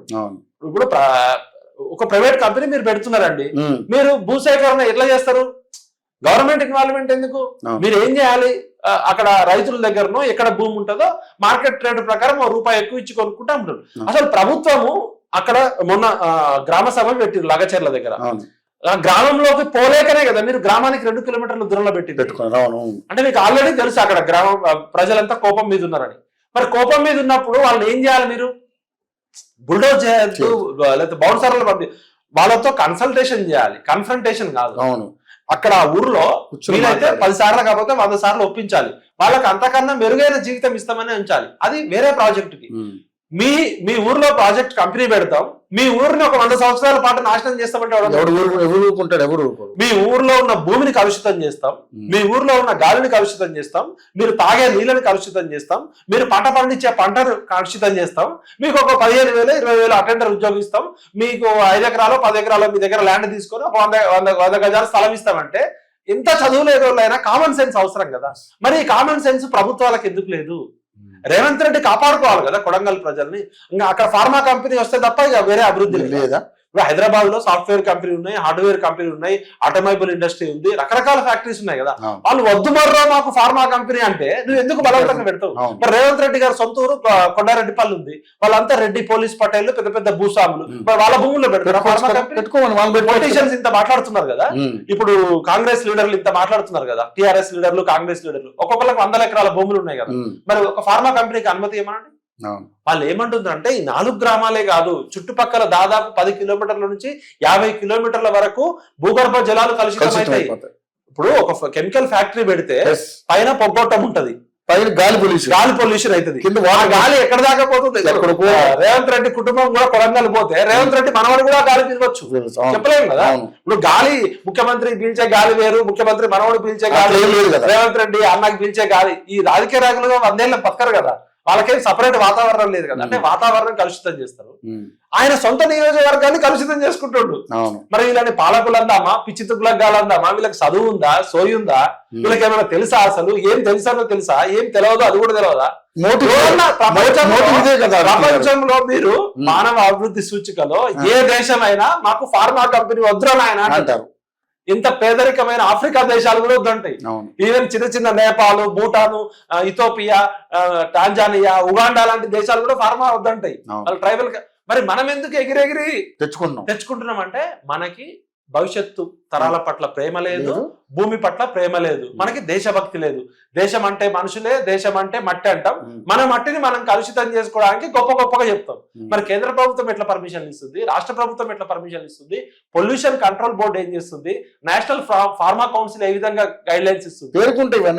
అంటే ప్రపంచంలోనే అత్యంత ఫార్మా హబ్ మనది, అంటే ప్రపంచంలోనే అత్యంత కరప్టెడ్ దేశం మనది. ఇక్కడ పొలిటీషియన్స్ కి లంచాలు ఇవ్వచ్చు, అధికారులకి లంచాలు ఇవ్వచ్చు, పేపర్ మీద మమా అని తీయచ్చు, ఎంత పెద్ద ఫార్మా కంపెనీ అయినా పెట్టుకోవచ్చు. వోల్టాస్ అనే రసాయనాల కంపెనీ హైదరాబాద్ ను కలుషితం చేసింది. పటాన్ చెరువులో ఉన్న వందలాది కంపెనీలు కలుషితం చేసినాయి. మరి అయినా కూడా వీళ్ళకి సిగ్గు లేదా, సోయి లేదా, లేకపోతే కావాలనే ప్రజలు ఎటన్నా జావని, మేమైతే స్విట్జర్లాండ్, మలేషియా, సింగపూర్లలో ఆస్తులు దుబాయ్లో కొనుక్కుంటాం, మేము అధికారం అయిపోయినాక వెళ్ళిపోతాం అనుకుంటున్నారా? అంటే వీళ్ళు ఏమనుకుంటున్నారు అసలు? ఉన్న కొన్ని రోజులు ఇది దోచేసుకుంటాం, ఇక మా అధికారం అయిపోయాక 1 లక్ష కోట్లు 2 లక్షల కోట్లు తీసుకొని మా కుటుంబాలన్నీ స్విస్ లోనో స్విట్జర్లాండ్ లోనో సేఫ్టీ ప్లేస్, అంతే కదా. ఇప్పుడు రేపు పొద్దున ముఖ్యమంత్రులు, మంత్రులు, ఎమ్మెల్యేల మనవాళ్ళు, మనవరాళ్ళు అంతా ఎక్కడ చదువుకుంటున్నారు? అమెరికాలో చదువుకుంటున్నారు. ఇంకా అక్కడ ఉంటారు. ఈ ప్రజలు ఏమైపోయినా పోనీ, భారతదేశంలో ప్రజలు గంగలో కలిసిపోని, తెలంగాణ ప్రజలంతా విష రసాయనాలు పిలువని కెమికల్ హెజార్డెస్. ఇవాళ మూసీ నదిలో మొన్న స్విస్ కంపెనీ ఒకటి ఎన్విరాన్మెంటల్ టెస్ట్ చేస్తే 49 రకాల అత్యంత విషపూరితమైన రసాయనాలు ఇలా మూసీ నదిలో ఉన్నాయి. మూసీ నది సిల్ట్ టెస్ట్ చేస్తే అది 10 సంవత్సరాల క్రితమే టెస్ట్ చేసిరు. అంటే వీళ్ళకి ఏమాత్రం సిగ్గు, శరం, మానం, దేశభక్తి, దేశం మీద ప్రేమ, మనుషుల పట్ల ఏమీ లేదు. ఏమన్నా కానీ జనాలు గొర్రెలు. ఓట్ల అప్పుడు 2000 రూపాయలు ఇస్తాం, 420 హామీలు ఇస్తాం, జనాల్ని మోసం చేస్తాం. వాళ్ళు ఓపెన్ గా చెప్తున్నారు కదా, జనాలను మోసపోవడానికి రెడీగా ఉన్నారు, మేము మోసం చేయడానికి రెడీగా ఉన్నాం. కాబట్టి తెలంగాణ మేలుకో, తెలంగాణ ఇంకొక ఫార్మా కంపెనీ కూడా భరించే పరిస్థితి లేదు. కేసీఆర్ చెప్పిన 14,000 ఎకరాలు కూడా ఇప్పుడు చైనా మోడల్ వేరు, చైనా ప్రభుత్వం వేరు. చైనా చూసి వచ్చి వీళ్ళు ఇక్కడ మాట్లాడుతున్నారు. చైనాలో గవర్నమెంట్ ప్రాణం తీస్తుంది, తోలు తీస్తుంది, ఉరిశిక్ష చేస్తుంది. అక్కడ ఒక్కడ కూడా తక్కువ చేస్తే, ఇక్కడ పేరుకి 14 ఎకరాలు సేకరించి కామన్ గా మేమే ట్రీట్మెంట్ చేస్తామంటున్నారు. గవర్నమెంట్ చేస్తే సాధ్యమవుతుందా? ప్రైవేట్ వాడు అంత ఖర్చు పెట్టి చేస్తాడా? ప్రైవేట్ వాడు ఏమో లాభాల కోసం వాడు చేయడు, గవర్నమెంట్ వాడు లంచాలు తీసుకొని అన్ని సర్టిఫికెట్లు ఇస్తారు. అంటే ముందు మన వ్యవస్థలో మార్పు రావాలి. చైనాను చూసి మనం మాతలు పెట్టుకుంటా అంటే ఆ 14,000 ఎకరాల ఫార్మా మంచిది కాదు, ఈ ఫార్మా విలేజ్లు మంచివి కావు. మనకి మనది ఎంత డబుల్ హిపోక్రసీ. ఆయన చెప్పేది ఒకటి, లోపల ఒకటి. మనది ఇంకా పేదరిక దేశము, నోటుకి ఓటు అమ్ముకునే దేశం. డబ్బులు ఇచ్చి ఏదైనా చేయొచ్చు. మన రాజకీయ నాయకులే ఓపెన్ గా అమ్ముడుపోతారు కదా. మన మంత్రులే 10 కోట్లు అటు ఇస్తే ఆ ఎమ్మెల్యే ఈ పార్టీలోకి పోతాడు, 100 కోట్లు ఇస్తే వాడు ఏదైనా చేస్తాడు. మన నాయకులు, మన పాలకులే అమ్ముడుపోయే సరికైనప్పుడు పేద ప్రజలు పాపం తప్పేముంది? ఇంత పెద్ద పెద్ద అమెరికా, కెనడా, చైనా, రష్యా అభివృద్ధి చెందిన దేశాలు ఏమో మనకన్నా పిచ్చోళ్ళ వాళ్ళు. మనమే తెలియదు మెడిసిన్స్ ఎంత కాస్ట్ అయినా కొనుక్కోగల ఫార్మా కంపెనీ మాత్రం వాళ్ళు పెట్టుకోరు. కోవిడ్ అప్పుడు అమెరికా అధ్యక్షుడు బైడెన్, ఆయన ఎవరు, ట్రంప్ కూడా ఫోన్ చేసి ఇండియాని ఎక్కువ పంపించమని చెప్పిండు, ఎక్కువ తయారు చేయండి. అవును, ఇప్పుడు వాళ్ళ దగ్గర ల్యాండ్ లేదా, వాళ్ళ దగ్గర టెక్నాలజీ లేదా? టెక్నాలజీ వాళ్ళదే, ఫార్ములాస్ వాళ్ళదే. ఇలా గ్లాస్కో గానీ, స్మిత్ గానీ, ఇంటర్నేషనల్ మల్టీనేషనల్ కంపెనీస్ అన్ని పేటెంట్స్ వాళ్ళకే ఉంటాయి. పొల్యూషన్ మనకి. ఇంకొక అదృష్టం ఏంటంటే తయారు చేసేది ఇక్కడే, మార్కెట్ కూడా ఇక్కడే. 150 కోట్ల గొర్రెలు ఇక్కడే ఉన్నారు కదా. ఇప్పుడు పొల్యూషన్ మనకి, ఫార్మా కంపెనీ మనకి, ఆ తయారు చేసిన మందులు కూడా ఇక్కడే అమ్మాలి. మన చుట్టూ hospital, health capital, pharma capital, pollution capital. ఇది కూడా చెప్పండి మీరు. Pollution capital, air pollution number 1, land pollution number 1, soil pollution number 1. అందుకనే ఫార్మా క్యాపిటల్, ఫార్మా హబ్, అందుకనే హెల్త్ క్యాపిటల్. ఎక్కడ మందుల తయారీ కంపెనీ ఉంటుందో అక్కడ విష రసాయనాలు ఉంటాయి, ఎక్కడ విష రసాయనాలు ఉంటాయో అక్కడ రోగాలు ఉంటాయి, ఎక్కడ రోగాలు ఉంటాయో అక్కడ హాస్పిటల్ ఉంటాయి, ఎక్కడ హాస్పిటల్ ఉంటాయో అక్కడ మందులు ఉంటాయి. ఇదంతా ఒక సైకిల్, మాఫియా. ఇది అర్థం చేసుకోండి ప్రజలారా. అభివృద్ధి అంటే ఇది కాదు. అభివృద్ధి అంటే ప్రజలని భాగస్వామ్యులు చేసి ప్రజలని స్వేచ్ఛ స్వాతంత్రంతో గ్రామ సభలు పెట్టి వాళ్ళకి ఏ రకమైన అభివృద్ధి కావాలో ఆ గ్రామ సభలో ప్రజలు తీర్మానం చేసి వాళ్ళని భయపెట్టి కాదు, స్వేచ్ఛతోటి స్వాతంత్రంతో ఆ ప్రాజెక్ట్ లో వాళ్ళని కూడా భాగస్వాములు చేయాలి, జీతగాలు చేయడం కాదు. అమర్త్య సేన్ గారు నోబెల్ బహుమతి వచ్చింది ఆర్థిక శాస్త్రంలో. ఏమని చెప్పిండు ఆయన? ఆర్థిక శాస్త్రంలో వెల్ఫేర్ ఎకనామిక్స్ కి ఆయనకి సంక్షేమ ఆర్థిక శాస్త్రంలో ఆయనకి నోబెల్ బహుమతి వచ్చింది. ఆయన ఏమంటాడంటే, what is the meaning of real development? Development means not building skyscrapers. Development means not technology development. Development means people's participation with freedom and respect. ఏ ప్రాజెక్టు ద్వారా అయితే ప్రజలు బాధితులు అవుతున్నారో వాళ్ళని మీరు భాగస్వాములు చేసి లబ్ధిదారులుగా మార్చండి. అప్పుడు అది కూడా స్వేచ్ఛ ఉండాలి, స్వాతంత్రం ఉండాలి, నిర్ణయ అధికారం వాడికి ఉండాలి. ఉదాహరణకి చిన్న ఎగ్జాంపుల్ చెప్తాం. మన ఇద్దరం ఖమ్మం జిల్లా నుంచి వచ్చినాం. ఖమ్మం జిల్లాలో ట్రైబల్స్ ఎక్కువ ఉంటారు. అవును. మన చిన్నప్పుడు ఐటీడీఏ అని ఉంటుండే భద్రాచలంలో. ఈ గిరిజనులు, కొడరెడ్లు, గొత్తికోయలు, కోయోళ్ళకి వీళ్ళు ఐటీడీఏ ప్రాజెక్టులు పాప మంచి ఉద్దేశంతో వాళ్ళకి పక్కా ఇల్లు కట్టించారు. ఎప్పుడో పక్కా ఇల్లు ఎక్కడ కట్టించారు? టౌన్స్, మైదాన ప్రాంతాల్లో కట్టించారు. ఆ గిరిజనుల జీవన విధానం ఎక్కడ ఉంటది? అడవిలో, పుట్టతోటో, చెట్టుతోటో, వాడు పండుతోటో అడవిలో ఉంటది, కొండ మీద ఉంటది. వాళ్ళ ఇల్లు ఎక్కడ కట్టించారు? భద్రాచలం టౌన్ పక్కన కట్టించారు. 600 ఇల్లు కట్టించారు. 10 సంవత్సరాలైనా ఒక్కరు కూడా ఇంట్లోకి రాలే. ఎందుకు రాలేదు అంటే ఆ గిరిజనులకు కావాల్సిన అభివృద్ధి ఎక్కడ ఉంది? వాళ్ళ అడవిలో. వాడికి విల్లంబు కావాలా, వాడి అటవీ ఉసిరి ఉత్పత్తులు అమ్ముకోవడానికి, వాడి తేనె పట్టుకోవడానికి వాళ్ళకి సపోర్ట్ చేయాలి తప్ప ఈ మైదాన ప్రాంతంలో టౌన్ ఏరియాలో బిల్డింగ్లు కట్టించడం వల్ల అంటే అభివృద్ధి అంటే ఉట్టి బిల్డింగ్లు కట్టడము, ఫ్యాక్టరీలు పెట్టడము, అద్దాల మేడలు కట్టడం కాదు. అభివృద్ధి అంటే ప్రజల భాగస్వామ్యంతో, ప్రజల నిర్ణయాధికారంతో ఎటువంటి పర్యావరణ ఇబ్బంది లేకుండా అభివృద్ధి చేయాలి. అందుకనే మనకన్నా చాలా పేద దేశాలు హ్యాపీనెస్ ఇండెక్స్ లో చాలా ముందంజలో ఉంటాయి. భూటాన్ గానీ, నేపాల్ గానీ, ఆఫ్రికా కంట్రీస్ కూడా పర్మిషన్ ఇవ్వవు ఇట్లాంటి వాటికి.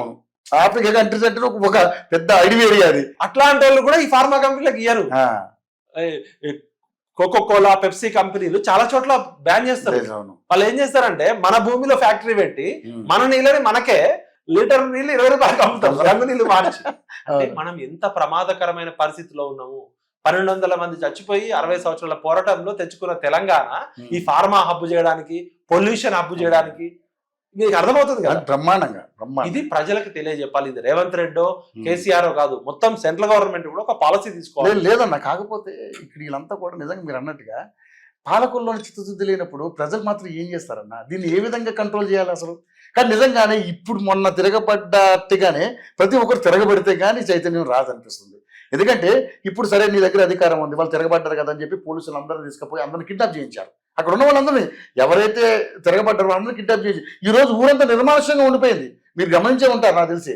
ఆడవాళ్ళు కూడా భయపడి మమ్మల్ని ఎక్కడ ఎత్తుకుపోతారు పోలీసులు, వీళ్ళు ఊరు కాల్ చేసి వెళ్ళిపోయినటువంటి పరిస్థితి. ఇప్పుడు జనరల్ గా మనం సర్జికల్ స్ట్రైక్స్ అంటాం. అవును, సర్జికల్ స్ట్రైక్స్ అంటే అర్ధరాత్రి శత్రు దేశాల మీద దొంగతనంగా వెళ్ళి, తప్పుడు కాకుండా సౌండ్ లేని విమానాలలో వెళ్ళి పాకిస్తాన్ మీదనో, ఆఫ్ఘనిస్తాన్ మీదనో అత్యంత తప్పనిసరి చేసేది సర్జికల్ స్ట్రైక్. డైరెక్ట్ చేసేది వారు. ఇప్పుడు నిన్న జరిగింది చూస్తే అర్ధరాత్రి ఫస్ట్ కరెంటు కట్ చేసారు. అవును. సెకండ్ ఇంటర్నెట్ సర్వీస్ బంద్ చేసేసారు. 3 పోలీసులు దొంగల్లాగా వెళ్ళి ఇప్పుడు మీ ఇంటికి వచ్చేటప్పుడు మా పక్కింటి తలుపులు పెడతారు. అంటే 100 మంది పోలీసులు, 1000 మంది పోలీసులు ఊర్లలో దొంగల్లాగా వెళ్ళి ఇళ్లకి తలుపులు పెట్టి ఇళ్లలో పడుకున్న వాళ్ళ కరెంటు కట్ చేసి చీకట్లో ఆడవాళ్ళ ఎదల మీద, ఆ గిరిజన మహిళల ఎదల మీద తంతు మాట్లాడరాని భాషలు మాట్లాడుతూ, గతంలో కేసీఆర్ ప్రభుత్వము ఇదే దమనకాండ చేసింది. మల్లన్న సాగర్ లో ఇష్టం వచ్చినట్టు భయప్రాంతులు చేసింది. ఇప్పుడు ఈ ప్రభుత్వం అంతకన్నా ఎక్కువ. అక్కడేమో ఇరిగేషన్ ప్రాజెక్టు పేరుతో వాళ్ళకి తక్కువకే లాక్కున్నారు, కేసులు పెట్టారు. మేము అందరం పోయినాం, ధర్నాలు చేసినాం. మల్లన్న సాగర్ లో 365 రోజులు వాళ్ళు దీక్షలు చేసారు. అయినా కూడా బలవంతంగా చేసారు కొండపోచమ్మ సాగర్, మల్లన్న సాగర్. మరి రేవంత్ రెడ్డి గారు అప్పుడు ప్రతిపక్ష నాయకుడుగా వాళ్ళ బాధ చూసిండు కదా. రేవంత్ రెడ్డి గారిని సింపుల్ గా ఒక క్వశ్చన్ అడుగుదాం. మీరు కొడంగల్లో 4 గ్రామాలు ఎందుకు పెడుతున్నారు? అక్కడ గిరిజనులు, లంబాడీలు, నోరు లేనోళ్ళు, వాళ్ళ వెనకాల ఎటువంటి బ్యాక్గ్రౌండ్, కుల బలం లేదు, ఆర్థిక బలం లేదు, సామాజిక బలం లేదు, కాబట్టి పెడుతున్నారు. మరి మీ కొండారెడ్డిపల్లిలో ఫార్మా కంపెనీ పెట్టండి ఒకసారి. మీ సొంత ఊర్లో మీకు 100 ఎకరాలు 1000 ఎకరాలు, మీరు చాలా పెద్ద రెడ్డి దొరలు భూస్వాములు, మీరు పోలీస్ పటేల్ కదా, మీకు కొండారెడ్డిపల్లిలో పెట్టండి ఒకసారి, మీ చుట్టాలే తిరగబడతారు. మామూలుగా కాదు. ఎవరైనా అభివృద్ధి వల్ల మా భవిష్యత్తు, ఇప్పుడు మనం బతికేదంతా మన పిల్లల భవిష్యత్తు కోసమే కదా. రేపు మనం పుట్టబోయే పిల్లలు తాగే పాలు కూడా విషయం ఉంటదంటే, మనం తాగే గాలి కూడా విషయం ఉంటదంటే ఎవడో ఒప్పుకుంటాడా? బతికితే కదా ఇప్పుడు బతకడం కోసం, మెరుగైన జీవితం కోసం కదా. మీరు ఒక హాస్పిటల్ తీసుకొస్తా అంటే అడ్డుకున్నారంటే అనుకోవచ్చు, మీరు ఒక స్కూల్ తీసుకొస్తా అంటే అడ్డుకున్నారంటే అనుకోవచ్చు. అయినా ప్రభుత్వ పోరంబోకు భూములు ఉన్నాయి కదా. ప్రభుత్వం ఇప్పుడు మన నావీకి కావాలంటే సెంట్రల్ గవర్నమెంట్ ఫారెస్ట్ డిపార్ట్మెంట్ కలిసి ఫారెస్ట్ ఇచ్చారు కదా, హెర్బల్ ల్యాండ్స్. మీరు నిజంగా ఒక ఫ్యాక్టరీ వల్ల, ఒక ఇండస్ట్రీ వల్ల అభివృద్ధి జరుగుతుందంటే ఆ పేద ప్రజల నోరు లేని గిరిజనుల భూములకి కావాల్సి వచ్చిందా? బలిసిన రెడ్లు 100 ఎకరాల ఉన్నారు, బలిసిన అగ్రవర్ణాలు ఉన్నారు, పోరంబోకుల భూములు ఉంటాయి, అవి ముట్టుకోరు. అంటే కర్రను నోడితే బర్రె, నోరు నోడితే రాజ్యం. నోరు లేని వాళ్ళ మీద మీరు మాత్రం SLR తుపాకులు, AK-47లు, ఆక్టోస్, కోబ్రాలు, గ్రీన్, రకరకాల పోలీస్ ఫోర్స్ అంతా ఒక 100 మంది ఉన్న గ్రామం మీద 1000 మంది పోయి దాడి చేశారు. వాళ్ళు మాత్రం నాళ్ళు పట్టుకుంటే వామ్మో చంపడానికి వచ్చి రావచ్చు. భూమి కోసం, భుక్తి కోసం, విముక్తి కోసం 48లో తెలంగాణ రజాకారులను ఎదుర్కోవడానికి వీర తెలంగాణ సాయుధ పోరాటంలో లక్షల మంది రైతులు చచ్చిపోయారు. చాకలి ఐలమ్మ, దొడ్డి కొమరయ్య, కొమరబ్బం చేసిన పోరాటం నేర. వాళ్ళు ఇంకా మంచోళ్ళు కాబట్టి రాళ్ళు పట్టుకున్నారు. మీరు వేరే ఊర్లలో, మా ఖమ్మం జిల్లాలోనో లేకపోతే పక్కనున్న ఆంధ్రప్రదేశ్ లోనో లేకపోతే అగ్రవర్ణాల భూములు గుంజుకోండి, వాళ్ళు గడ్డపార మీ గుండెల్లో గుంచుతారు. వాళ్ళు గిరిజనులు కాబట్టి రాళ్ళతో కొట్టిరు. మీరు మీ కొండారెడ్డిపల్లిలో పోయి రెడ్ల భూములు తీసుకుంటానండి, లేకపోతే మా ఖమ్మం జిల్లాలో చౌదరీస్ భూములు తీసుకుంటానండి, లేకపోతే వెలమదొరల భూములు తీసుకుంటానండి. మొత్తం మిమ్మల్ని కాళోజీ నారాయణరావు ఏం చెప్పిండు? ప్రాంతం వాడు మోసం చేస్తే ప్రాంతంలోనే పాత్ర పెట్టాడు, ప్రాంతేతరుడు మోసం చేస్తే ప్రాంతం నుంచి తరిమి కొట్టమన్నాడు. ఆ క్యాప్షన్ తోటి తెలంగాణ తెచ్చుకున్నాం కదా, ఆంధ్రోళ్ళందరినీ తరిమి కొట్టినాం కదా. మరి ప్రాంతం వాడే మోసం చేస్తే ప్రాంతంలోనే పాత్ర పెట్టారు. వాళ్ళు గిరిజనులు మంచోళ్ళు కాబట్టి రాళ్ళతో కొట్టిరు. నువ్వు అవేర్నెస్ ఉన్న ఏరియాలో ఎకరం 50 లక్షలు తక్కువ ఎక్కడ లేదు. ఎకరం 50 లక్షల భూమి ఉన్న చోట నువ్వు ఏమి ఇవ్వాలి? 3 రెట్లు ఎక్కువ నష్టపరిహారం ఇవ్వాలి. నువ్వు 5 లక్షలు 10 లక్షలు ఇస్తా అని చెప్పి వాళ్ళని బెదిరించి అమ్మనా బూతులు మాట్లాడి, గుండాలను పంపించి, బౌన్సర్లను పంపించి, ఇప్పుడు మొన్న జరిగింది కాదు, 6 నెలలు గ్రామాల్లో ప్రజలు హైదరాబాద్కి వస్తే శరత్ కుమార్ సార్ని కలిస్తే బెదిరిస్తున్నారు. ఏం రా నువ్వు శరత్ కుమార్ సార్ లాంటి లాయర్ని పెట్టుకుంటావు హైదరాబాద్ అని చెప్పి. నిన్న వాళ్ళని అర్ధరాత్రి అరెస్ట్ చేసి, శివ వాళ్ళ నాన్న పేరు వెంకన్న, ఆ వెంకన్న ఫోన్ లోంచి సిఐ మాట్లాడతాడు. వెంకన్న మా లాయర్ కి ఫోన్ చేసుకోవాలని శరత్ సార్ కి ఫోన్ చేస్తే శరత్ సార్ ఫోన్ సిఐ ఎత్తాడు, ఎత్తి వెంకన్న లాగా యాక్ట్ చేస్తాడు. పోలీసులు ఇప్పుడు ఫస్ట్ దొంగ పని చేసింది ఎవరు? కలెక్టర్ కి ఏం పని అండి? ప్రైవేట్ ఫార్మా కంపెనీ వాడు భూమి మార్కెట్ రేటు ₹1 కాదు 2 కోట్లు కొనుక్కుంటాడు, లేకపోతే ఇంకో దగ్గర పెట్టుకుంటాడు. అసలు గవర్నమెంట్ కి ఏం పాత్ర? ప్రైవేట్ కంపెనీలు పెట్టుకోవడంలో గవర్నమెంట్ బ్రోకర్గిరి ఎందుకు చేయాలి? గవర్నమెంట్ మధ్యవర్తి పని ఎందుకు చేయాలి? మంచిగా అంతే కదా, అదే కామనే. నువ్వు ప్రజల అభివృద్ధి కోసం పెట్టే ప్రాజెక్ట్, స్కూల్ పెడుతున్నావా, కాలేజ్ పెడుతున్నావా, హాస్పిటల్ పెడుతున్నావా, యూనివర్సిటీ పెడుతున్నావా, ఆటోమొబైల్ ఇండస్ట్రీ పెడుతున్నావా, లేదా ఇంకేమైనా ఉపాధి వచ్చేది పెడుతున్నావా? మీ ఊర్లని ముంచుతాంరా నాయన, మీరు గొర్రెలు, మీరు బర్రెలు, మీకు ఏం తెలియదు. మిమ్మల్ని అసలు ప్రభుత్వం ఫస్ట్ దోషి, ప్రభుత్వం ఫస్ట్ దోషి. గ్రామ సభ గ్రామంలో పెట్టకుండా ఊరు బయట పెట్టి ఎందుకు పిలిచారు? సరే, కలెక్టర్ గారు మంచోడే, ఆయన వెంకటరెడ్డి నా మిత్రుడే పోయిండు. మరి పోలీస్ ఇంటెలిజెన్స్ ఏం చేసింది? అక్కడ 4 గ్రామాల ప్రజలు ఊర్లో, తిరుపతి అదే కలెక్టర్ కాబట్టి రాళ్ళు వేసిరు. తిరుపతి రెడ్డి పోతే, రేవంత్ రెడ్డి పోతే పరిస్థితి ఏంటి? మరి ఇలా కొడంగల్ ఎమ్మెల్యే కదా రేవంత్ రెడ్డి గారిని ఆ ఊర్లలో గన్మెన్ లేకుండా పొమ్మనండి ఒకసారి, పోగలుగుతాడా? అంటే నువ్వు చేసేది తప్పు పనే కదా. ఇప్పుడు ఎవరైనా మా ముఖ్యమంత్రి మా ఊరికి వస్తున్నా అంటే కొట్టడానికి సిద్ధపడారు కదా, మాకు వెల్కమ్ చేసి తీసుకోవాలనుకుంటారు. మరి ఎందుకు ఇలా ఎమ్మెల్యేలు, కాంగ్రెస్ ఎమ్మెల్యేలు కానీ, కాంగ్రెస్ మంత్రులు కానీ, రేవంత్ రెడ్డి మనుషులు, రేవంత్ రెడ్డి అన్న తిరుపతి రెడ్డి కానీ, రేవంత్ రెడ్డి గారు స్వయంగా ఈ సమస్య పరిష్కరించవచ్చు కదా. ఇదే లగచెర్లకి 6 నెలల క్రితము ఈ గ్రామస్తులు వచ్చినప్పుడు, ఈయన దసరాకు వేయండు, దీపావళికి వేయండు, కొడంగల్ పోతుంది కదా. నీ సొంత నియోజకవర్గంలో ప్రజలనే నువ్వు చేయనోడివి, నువ్వు రాష్ట్రంలో ఏ విధంగా చేస్తావు? అంటే ఇప్పుడు ఆ ఊర్లో కలెక్టర్ ని దాడి చేస్తే తప్ప సమస్య మీడియా దృష్టికి రాదు. ఏ మెయిన్ స్ట్రీమ్ మీడియా పట్టించుకోదు 6 నెలల నుంచి, వాళ్ళు గోస. ఏ టీవీ ఛానల్ పట్టించుకోదు, ఏ నాయకుడు పట్టించుకోదు. ఇప్పుడు అధికార పార్టీ ఇది కేవలం బీఆర్ఎస్ పార్టీ దగ్గరుండి చేయింతుందని చెప్పేసి మాట్లాడుతా ఉన్నారు. అక్కడ ప్రజలను రెచ్చగొట్టి చేయించారని చెప్పేసి మాట్లాడుతా ఉన్నారు. ఇందులో నిజం ఎంత ఉందండి విఠల్ గారు? నాకు అక్కడ ఆ రోజు ఎవరెవరితో కేటీఆర్ ఎవరికి ఫోన్ చేసిండు, ఆయన నరేందర్ రెడ్డి అబ్బాయికి ఫోన్ చేసిండా లేదా పక్కకు పెడితే, మరి ఇదే మల్లన్న సాగర్ లో మేమంతా నేను రేవంత్ రెడ్డి మేమంతా కోదండ రామ్ సార్ మేమంతా పోయినాం కదా ఉమ్.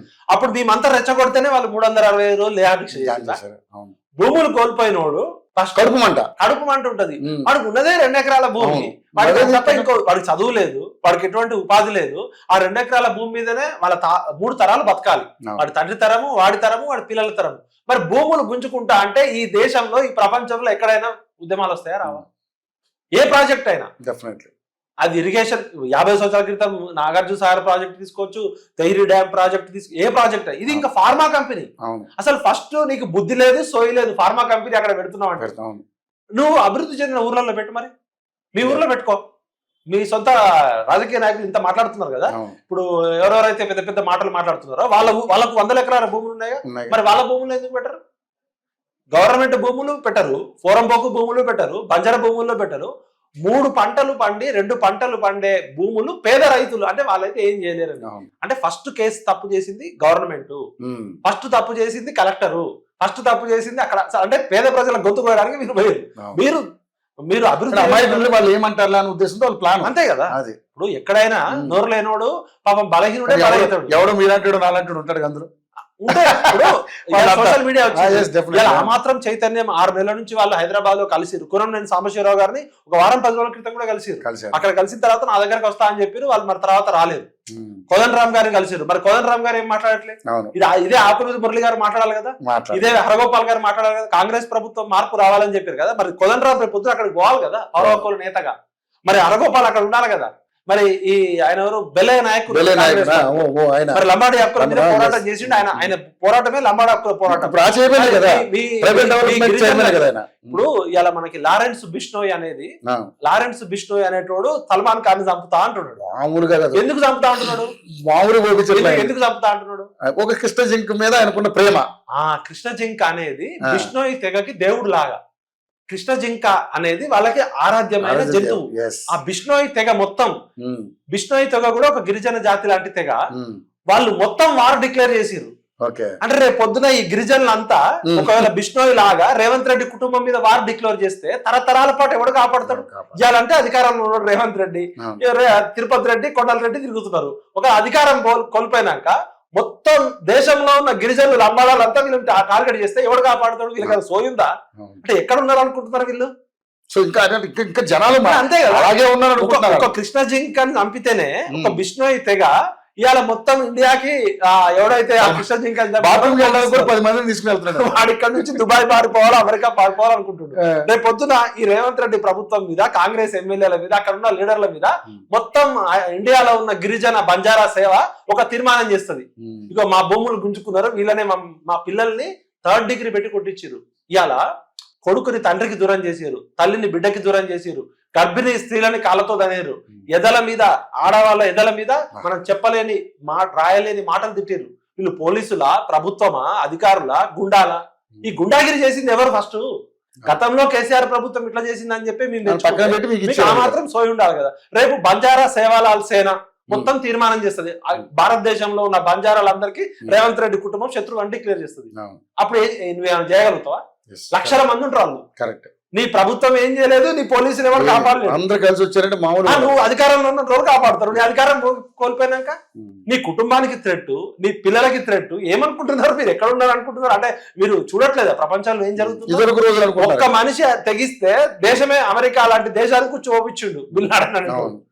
మీరు ప్రజలని భాగస్వాములు చేయాలి, ప్రజలను కలుపుకోవాలి, ప్రజలను ఒప్పించాలి, వాళ్ళకి మెరుగైన జీవితం ఇవ్వాలి, బెటర్ కంపెన్సేషన్ ఇవ్వాలి, వాళ్ళకి భూమి పోతే భూమి ఇవ్వాలి, ఉద్యోగం ఇవ్వాలి, విద్య ఇవ్వాలి, వాళ్ళని ఒప్పించి మెప్పించాలి. కానీ బెదిరించి తొక్కుతా అంటే ఒక్కడు తలుచుకుంటే చాలు, ఒక్కడు తలుచుకుంటే చాలు.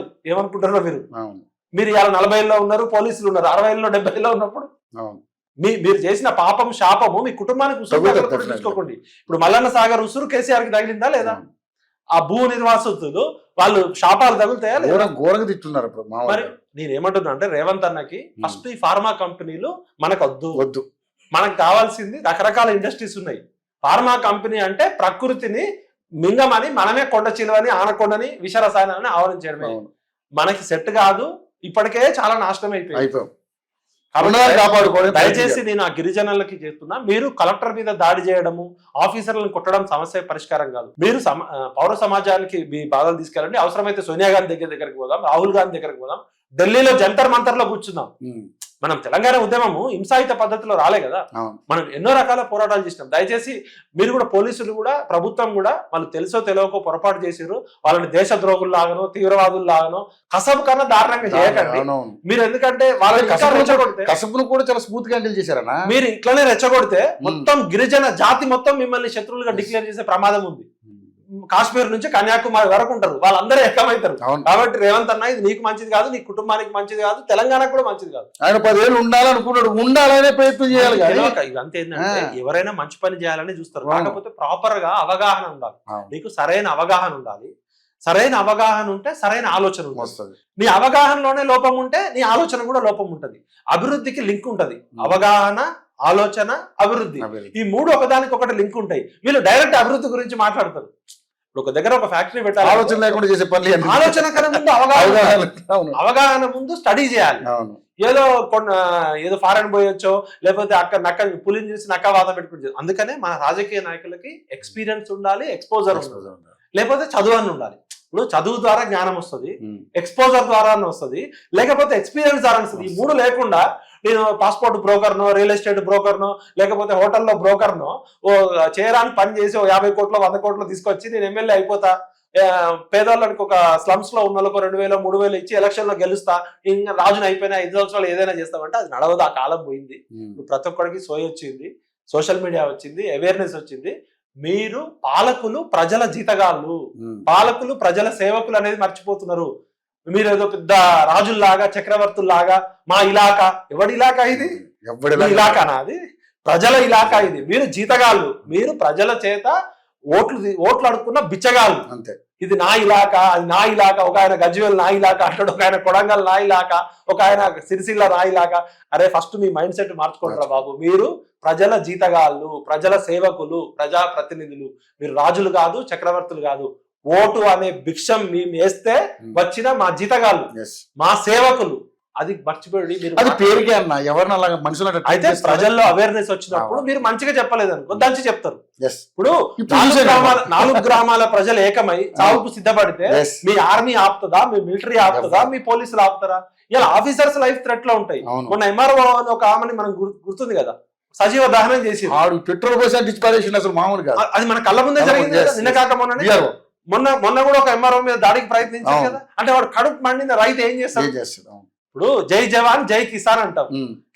జవాన్ ఏమో అక్కడ యుద్ధం చేస్తున్నాడు, కిసాన్ ని మనం యుద్ధ సైనికులుగా. రైతులు అందరు తిరగబడితే మోడీ ముడుచుకున్నాడా లేదా తోక?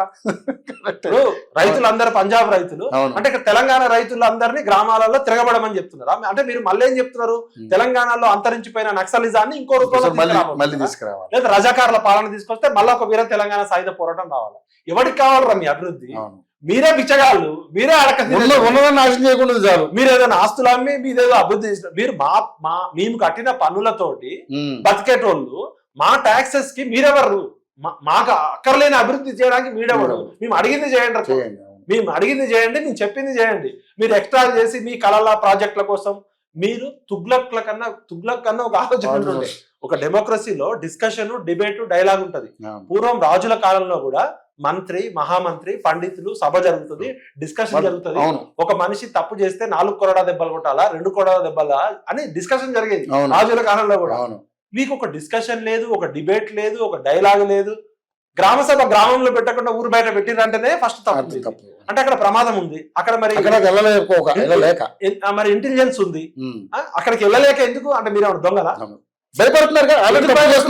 ఎందుకు భయపడుతున్నారు? తప్పు చేసి వాళ్ళ భూములు గుంజుకోవాలని చూస్తున్నారు. ఎకరం 50 లక్షలు ఉన్న భూమిని 5 లక్షలు 10 లక్షలు ఇస్తా అంటే ఎవడు ఒప్పుకుంటాడు? కాబట్టి తప్పు చేసింది ప్రభుత్వము, ప్రేరేపించింది ప్రభుత్వము. ఆ చర్యలు సరే, టిఆర్ఎస్ పార్టీ వాళ్ళు దాడికి ప్రయత్నిస్తే వాళ్ళకి శిక్ష చేయండి.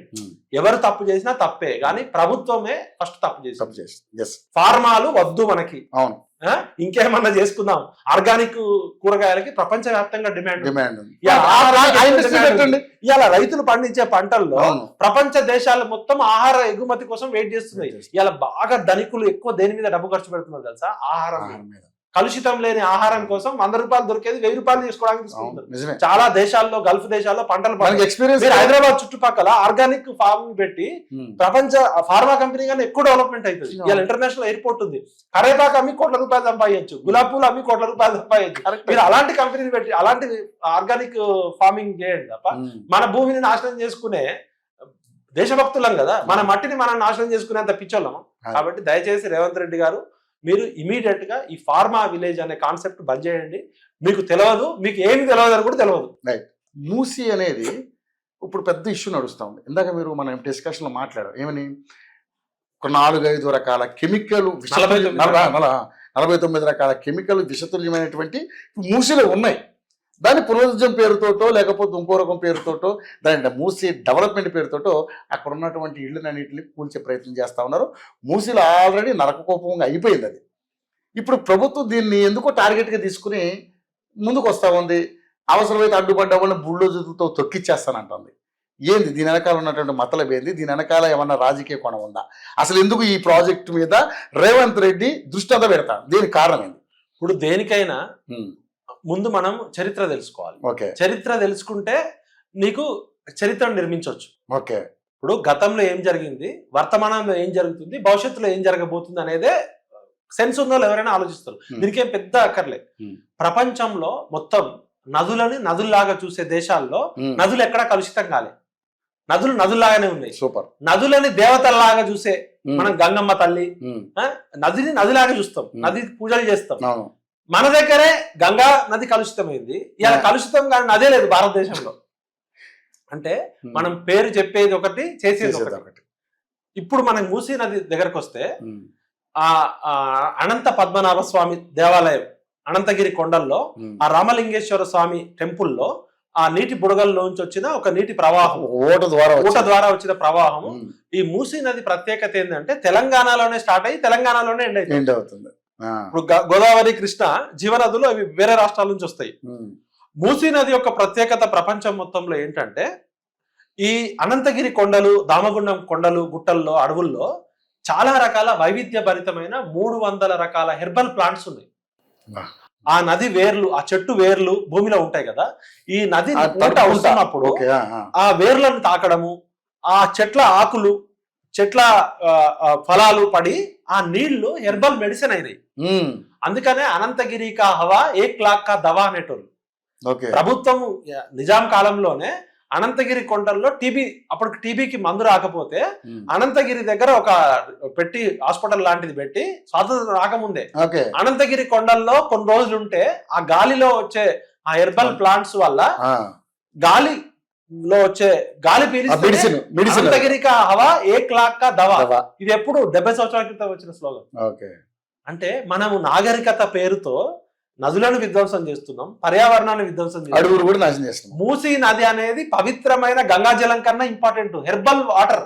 ఎక్కడెక్కడ ఇరాన్, ఇరాక్, ఆఫ్ఘనిస్తాను, పాకిస్తాను, అప్పుడు మన హైదరాబాద్ సపరేట్ కంట్రీ ఉన్నప్పుడు విదేశాల నుంచి వచ్చి ఆ హెర్బల్ ప్లాంట్స్ ఆ వాటర్ తీసుకొని ఉండేటోళ్ళు.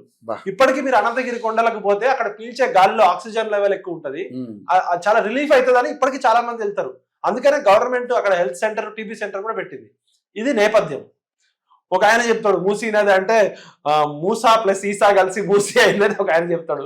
దురదృష్టవశాత్తు ఏం తెలియని వాళ్ళు కూడా ముఖ్యమంత్రులు అవుతుంది. ఒక ఆయన అంటాడు మోజెస్ నుంచి వచ్చింది అందుకనే మూసీ, ఈ ఏసు నుంచి వచ్చింది ఈసా చెప్తారు. మొన్న ఆయన ఎవరు అన్నారన్న, ఇది నిజాం వాళ్ళ ఎవరిదో ఒకరి పేరు పెట్టారు దానికి అని చెప్పేసి కూడా. అది ముచ్చుకుంద స్వామి అనే మహర్షి చారిత్రాత్మక పురాణంలో ముచ్చుకుంద నది అనేటోళ్ళు. ముచ్చుకుంద దాని ఒరిజినల్ పేరు. మీరు తర్వాత ఒక వీడియో పంపిస్తాను, దగ్గర ఉంది, రేవంత్ రెడ్డి గారు ఏం మాట్లాడారు. సరే, అది తెలియకపోవడం తప్పేం కాదు. అందరికి అన్ని విషయాలు తెలియదు, తెలుసుకోవడం పని చేసే ముందు తెలుసుకోవడం చేయాలి. తప్పు చేసాము తెలుసుకోవాలి. ఇక్కడ ప్రాబ్లం ఏంటంటే మూసీ నది ప్రక్షాళన అనేది ఇప్పుడు మాట్లాడుతున్నది కాదు. నేను జర్నలిస్ట్ గా ఉన్నప్పుడే నందనవనం ప్రాజెక్ట్ కి నేను రిపోర్టింగ్ చేసిన. చంద్రబాబు నాయుడు గారు అప్పుడు ఏమనుకున్నాడంటే ఆయనకి మూసీ నది గురించి తెలియదు, ఆయన ఒక కాలం అనుకున్నాడు. చంద్రబాబు నాయుడు గారు చాదరగట్టు దగ్గర నందనవనం అని పెట్టేసి నదిని అందరు వెడల్పు చేయాలంటే ఆయన ఏం చేసి మట్టి పోపించి నదిని కుంచించి, అప్పుడు అది జీవనం కాదు కదా, ఓన్లీ పైనుంచి వర్షాలు వచ్చినప్పుడు వాటర్ వచ్చేది, మిగతా అప్పుడు చాలా పిల్లకాలం లాగా ఉండేది. నదిని మొత్తం పూడ్ చేసి దాని మీద కొబ్బరి చెట్లు పెంచి నందనవనం అనే ప్రాజెక్ట్ తో కోట్ల రూపాయలు ఖర్చు పెట్టింది. అప్పుడు ఎవరు చెప్పినా ఇన్లే చంద్రబాబు నాయుడు గారు కూడా. అప్పుడు అకాల వర్షాలు వచ్చి కొన్ని రోజులకే మొత్తం ఈ కోట్ల రూపాయలు గంటలు కలిసిపోయాయి. అప్పుడు ఆయనకి నదని తెలిసింది. అప్పుడు చెంపలేసుకున్నాడు చంద్రబాబు నాయుడు. మేము చెప్పితే ఇన్లే. అప్పుడు పర్యావరణ ప్రేమికులు వీళ్ళందరూ చెప్పినా కూడా జీవన్ సారు, మన మూసీ నది మీద ఛత్రి అనే ఆర్గనైజేషన్ వీళ్ళందరినీ అరెస్ట్ చేయించారు. ఇది ఫస్ట్ చంద్రబాబు నాయుడు గారు స్టార్ట్ చేసిన ప్రాజెక్ట్. అది నదా కాలవా కూడా తెలియదు వాళ్ళకి. నదిని అందరూ పూడిక తీస్తుంటే ఈయన పూడిక పెట్టి నందనవనం చేసి అది కొట్టుకొని పోయింది. ₹1,00,00,000 అయిపోయింది. తర్వాత రాజశేఖర రెడ్డి ప్రభుత్వం కూడా మూసీ నది ప్రక్షాళన అని చెప్పారు. కేసీఆర్ గారు కూడా మూసీ నది పునర్జీవం అని చెప్పాడు. మూసీ నదికి ప్రాబ్లం ఏంటంటే అది జీవనది కాదు, వర్షాలు వచ్చినప్పుడు వాటర్ వస్తాయి. అయితే మూసీ నది స్టార్టింగ్ నుంచి ఎండింగ్ వరకు ఒక 245 కిలోమీటర్లు తీసుకుంటే సిటీలో బాపు ఘాట్ దగ్గర నుంచి ఇప్పుడు మన నాగోల్ వరకు 26 కిలోమీటర్ల స్ట్రెచ్ ఉంది కదా, హైలీ పొల్యూటెడ్ స్ట్రెచ్. మూసీ నది సిటీలో రానంత వరకు ఫ్రెష్ గా ఉంటది. మూసీ నది సిటీలో ఎంటర్ అయ్యి మళ్ళా సిటీలో నుంచి బయటకు పోయే వరకు ఇక కలుషితం. అంటే ఎందుకు కలుషితం చేసింది ఎవరు? ఈ మూసీ నది ఒడ్డున్న పేద ప్రజలు కాదు కలుషితం చేసింది. మూసీ నదిని కలుషితం చేసింది ఫస్ట్ ప్రభుత్వం. ఎందుకు ప్రభుత్వం అంటే అది ఏ ప్రభుత్వం అయినా. ఈ పొల్యూషన్ కంట్రోల్ బోర్డుకి పర్మిషన్ ఇచ్చింది ఎవరు? ప్రభుత్వం. పొల్యూషన్ కంట్రోల్ బోర్డు సర్టిఫికేట్ తీసుకొని ఫార్మా కంపెనీలు పెట్టాలి.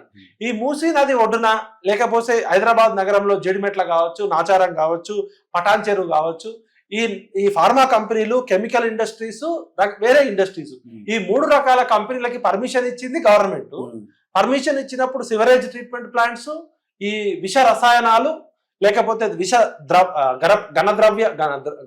ఘనమైన విషాలు, ద్రవ పదార్థాలు, వాయువు ఎట్లాగో గాల్లో కలిపేస్తారు. అది మనం ఏం చేయలేము. ఈ అన్ని పర్మిషన్స్ పేపర్ మీద ఉండి కంట్రోల్ చేయాల్సిన పొల్యూషన్ కంట్రోల్ బోర్డు చేయకపోవడము. సెకండ్, ఈ దొంగతనంగా ఈ కెమికల్ కంపెనీలన్నీ గత 50 సంవత్సరాల నుంచి 40 సంవత్సరాల నుంచి అర్ధరాత్రుల పూట తీసుకొచ్చి మూసీ నదిలో డంపు చేయడం వల్ల మూసీ నది వాటర్ కలుషితం అయిపోయింది. మూసీ నదిలో పూడిక సాఫ్ట్ సిల్ట్ పేరుకుంది. ఇట్లా ఫైనెస్ట్. ఇప్పుడు మన నదిలో ఎక్కువ కాలం ఒండ్రు మట్టి, మామూలు నదిలో ఒండ్రు ఉంటది. ఇక్కడేమో మొత్తం విషాలతో కూడుకున్న ఒండ్రు మట్టిలో దానిలో స్విట్జర్లాండ్ కి చెందిన ఒక కంపెనీ, ఎన్విరాన్మెంట్ బేస్డ్ కంపెనీ, ఒక 10 సంవత్సరాల క్రితం చేస్తే 49 రకాల విష రసాయనాలు ఉన్నాయి దానిలో. అదే నీళ్లు తాగుతున్నాం. మనం మూసీ నదిని ప్రక్షాళన చేయాల్సిందే, మూసీ నదిని పునరుజ్జీవం చేయాల్సిందే. అసలు ఫస్ట్ వీళ్ళకి ఒకడు సుందరీకరణ అంటాడు, ఒకడు ప్రక్షాళన అంటాడు, ఒకడు పునరుజ్జీవం అంటాడు. సుందరీకరణ అంటే మేకప్ వేసుకోవడం, బ్యూటిఫికేషన్.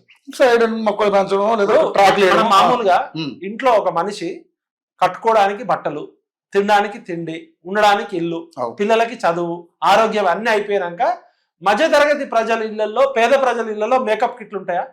మీరు చెప్పండి. ఎగ్జాంపుల్ ఉండవు. మేకప్ కిట్లు, మేకప్ సామాగ్రి ఎవరింట్లో ఎక్కువ? బలిసిన వాళ్ళకి. ఎందుకంటే వాళ్ళు నెసెసిటీ నుంచి, నీడ్ నుంచి, మినిమం కంఫర్ట్ నుంచి లగ్జరీ లైఫ్ అలవాటు అయినోడు సుందరీకరణ చేసుకుంటారు. సరే, మిడిల్ క్లాస్ వాళ్ళు కూడా ఇప్పుడు చేసుకుంటున్నారు. ఒకవైపు రాష్ట్రం అంతా అప్పుల కుప్పలో ఉంది. గతంలో పనిచేసిన కేసీఆర్ గారు కచరా పాలన పేరుతో 7 లక్షల కోట్లు అప్పు చేసిండని రేవంత్ రెడ్డి వచ్చిండు. ఈయన 1,50,000 కోట్లు చేస్తా అని సుందరీకరణ అన్నది ఎవరు? ఫస్ట్ ఏప్రిల్ నెలలో 50,000 కోట్లతో మూసీ నదిని సుందరీకరణ చేస్తా అన్నది ఇదే రేవంత్ రెడ్డి. ఆయన మాట్లాడిన వీడియో ఉంది, ఆడియో ఉంది. రేవంత్ రెడ్డి ఉన్నాడు, ఇంకొక ఆయన కాదు మాట్లాడింది. తర్వాత కొన్ని రోజులకి జూన్ లో జూపల్లి కృష్ణారావు గారు లేదు 50,000 కోట్లు కాదు, మేము 75,000 కోట్ల రూపాయలతో మూసీ నదిని సుందరీకరణ చేస్తామన్నారు. మీటింగులు పెట్టిరు, రివ్యూలు పెట్టిరు, అమ్రాపాలి గారు ప్రజెంటేషన్ ఇచ్చిర్రు, అన్ని ఛానళ్లు కవర్ చేసినాం సుందరీకరణని. ఇదే ముఖ్యమంత్రి గారు సుందరీకరణ అని చెప్పారు, ఇదే అధికారులు రివ్యూలు చేసిర్రు. 50,000 కోట్లు అయిపోయింది, 75,000 కోట్లు అయిపోయింది. తర్వాత జూలైలో కొన్ని రోజులకు ఒక ఫ్లైఓవర్ ఓపెనింగ్ లో ముఖ్యమంత్రి గారు స్వయాన రేవంత్ రెడ్డి గారు, గౌరవనీయ ముఖ్యమంత్రి గారు, 1,50,000 కోట్ల రూపాయలతో మూసీ నదిని అద్భుతంగా సుందరీకరణ చేస్తున్నాం, లండన్ థేమ్స్ నది లాగా అన్నారు. అంటే సుందరీకరణ, బ్యూటిఫికేషన్ 50,000 కోట్లు. వాళ్ళు జిహెచ్ఎంసీ వెబ్సైట్ లో పెట్టారు 75,000 కోట్లు అని. అది పెట్టారు. కానీ ఇప్పుడు అడుగుతుంటే ఏమంటున్నారు? మేము 1,50,000 కోట్లు పెట్టాం, 1,50,000 కోట్లు పెట్టి చేస్తామని అనట్లేదు, అంత అవ్వచ్చు అనేది ఇప్పుడు వాళ్ళ మాట మారుస్తున్నారు. ఇప్పుడు ఒక ముఖ్యమంత్రి, బాధ్యత గల అధికారంలో ఉన్న ముఖ్యమంత్రి 50,000 కోట్లతో అన్నది ఆయనే, 75,000 కోట్లతో అన్నది మీ ప్రభుత్వమే, వెబ్సైట్ లో పెట్టింది మీ ప్రభుత్వమే, 1,50,000 కోట్లు అన్నది మీరే. మరి ఏ బేస్ తోటి అన్నారు మీరు? ఒక డీటెయిల్, మీకు ఒక బేస్ ఉండాలి కదా. 50,000 కోట్ల రూపాయల ప్రజలు ఇక్కడ డబ్బులు లేవు, అప్పుల్లో ఉంది. అప్పు తీసుకొచ్చి ఇంకో 50,000 కోట్ల రూపాయల అప్పు తీసుకొచ్చి తరతరాలు మనం కట్టేది. అది ఏ బేస్ మీద 50,000 కోట్లు అన్నారు? 75,000 కోట్లు ఏ రిపోర్ట్ బేస్ మీద అన్నారు? 150,000 కోట్లని ఏ బేస్? మీరు చెప్పిందే కదా, ఇంకా కేసీఆర్ చెప్పలే, రేవంత్ రెడ్డి గారే ఎవరు సంప్రదించలేదు వాళ్ళు. ఒక ప్రాజెక్ట్ ఏదన్నా ఒక 500 కోట్లు 1000 కోట్లు పైన ప్రాజెక్ట్ చేయాలంటే ఫస్ట్ బేసిక్ ఏంటంటే ఫీజబిలిటీ రిపోర్ట్ ఉండాలి. డిపిఆర్ కాదు, డిపిఆర్ సెకండ్. అవును. ఫస్ట్ అసలు ఇది ఫీజబుల్లా కాదా, ఇది సాధ్యాసాధ్యం. ఒక పైలట్ ప్రాజెక్ట్ ఉండాలి, డీటెయిల్డ్ ప్రాజెక్ట్ రిపోర్ట్ ఉండాలి. మరి మూసీ నది మీద ఫీజబిలిటీ రిపోర్ట్ ఎవరిచ్చారు మీరు? ఇంతవరకు ఎందుకు ప్రజలకి బయట పెట్టట్లే? ఫస్ట్ మూసీ నది మీద మీరు ఫీజబిలిటీ రిపోర్ట్ బయట పెట్టాలి. డిపిఆర్ కంటే ముందు అసలు ఇది సాధ్యమా? 150,000 కోట్లు పెడితే ఎంత అవుట్పుట్ వస్తుంది, లేకపోతే 50,000 కోట్లు పెడితే దీనివల్ల వచ్చే రిటర్న్ ఆఫ్ ఇన్వెస్ట్మెంట్ ఏంటి, పర్యావరణానికి ఏం లాభం జరుగుతుంది, ఎకాలజీ ఏ విధంగా బ్యాలెన్స్ అవుతుంది, హెల్త్ సిస్టమ్ ఏ విధంగా ఉంటుంది, దీని ద్వారా ఎంత ఇన్కమ్ వస్తుంది, దీనివల్ల ప్రజలకు ఏం లాభం జరుగుతుంది, ఏం నష్టం జరుగుతుంది, నష్టపరిహారం ఎంత ఇవ్వాల్సి వస్తుంది, భూసేకరణ ఎంత చేయాల్సి వస్తుంది, అవంతా చేయాలి కదా.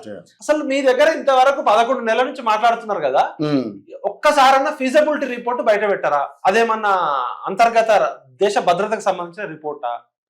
మూసీ నదిని ప్రక్షాళన చేయడం అనేది అందరు కోరుకుంటున్నారు. ఫస్ట్ బ్యూటిఫికేషన్ అనేది రాంగ్ కాన్సెప్ట్, అది మనకి సెట్ కాదు. అది బలిసిన దేశాలకి, ఆర్థికంగా బాగున్న దేశాలు చూసి వచ్చారు అంటే మీకు సుందరీకరణ అంటే అది అర్థమైంది కదా. కడుపులో క్యాన్సర్ ఉంటే ముఖానికి మేకప్ వేసుకోం కదా మనం, వేసుకోలేం. కడుపు కాలుతుంటే అన్నం తింటామా, మేకప్ వేసుకుంటామా? అది మనకు సెట్ కాదు. తెలంగాణ ఆల్రెడీ 7 లక్షల కోట్ల అప్పుల్లో ఉంది. సుందరీకరణ అనేది ఇప్పుడు అప్పులు తీసుకొచ్చి ప్రక్షాళన అంటే ఏంది? బాగు చేయడం. పునరుజ్జీవం అంటే నదిని నదిలాగా తిరిగి తీసుకురావడం. ప్రక్షాళన అనేది అందరు కోరుకుంటున్నారు. ప్రక్షాళన చేయాలంటే ఏం చేయాలి? ఫస్ట్ నదిలో 40 సంవత్సరాల నుంచి 50 సంవత్సరాల నుంచి 70 సంవత్సరాల నుంచి నదిని కలుషితం చేసింది ఈ ప్రభుత్వాలే.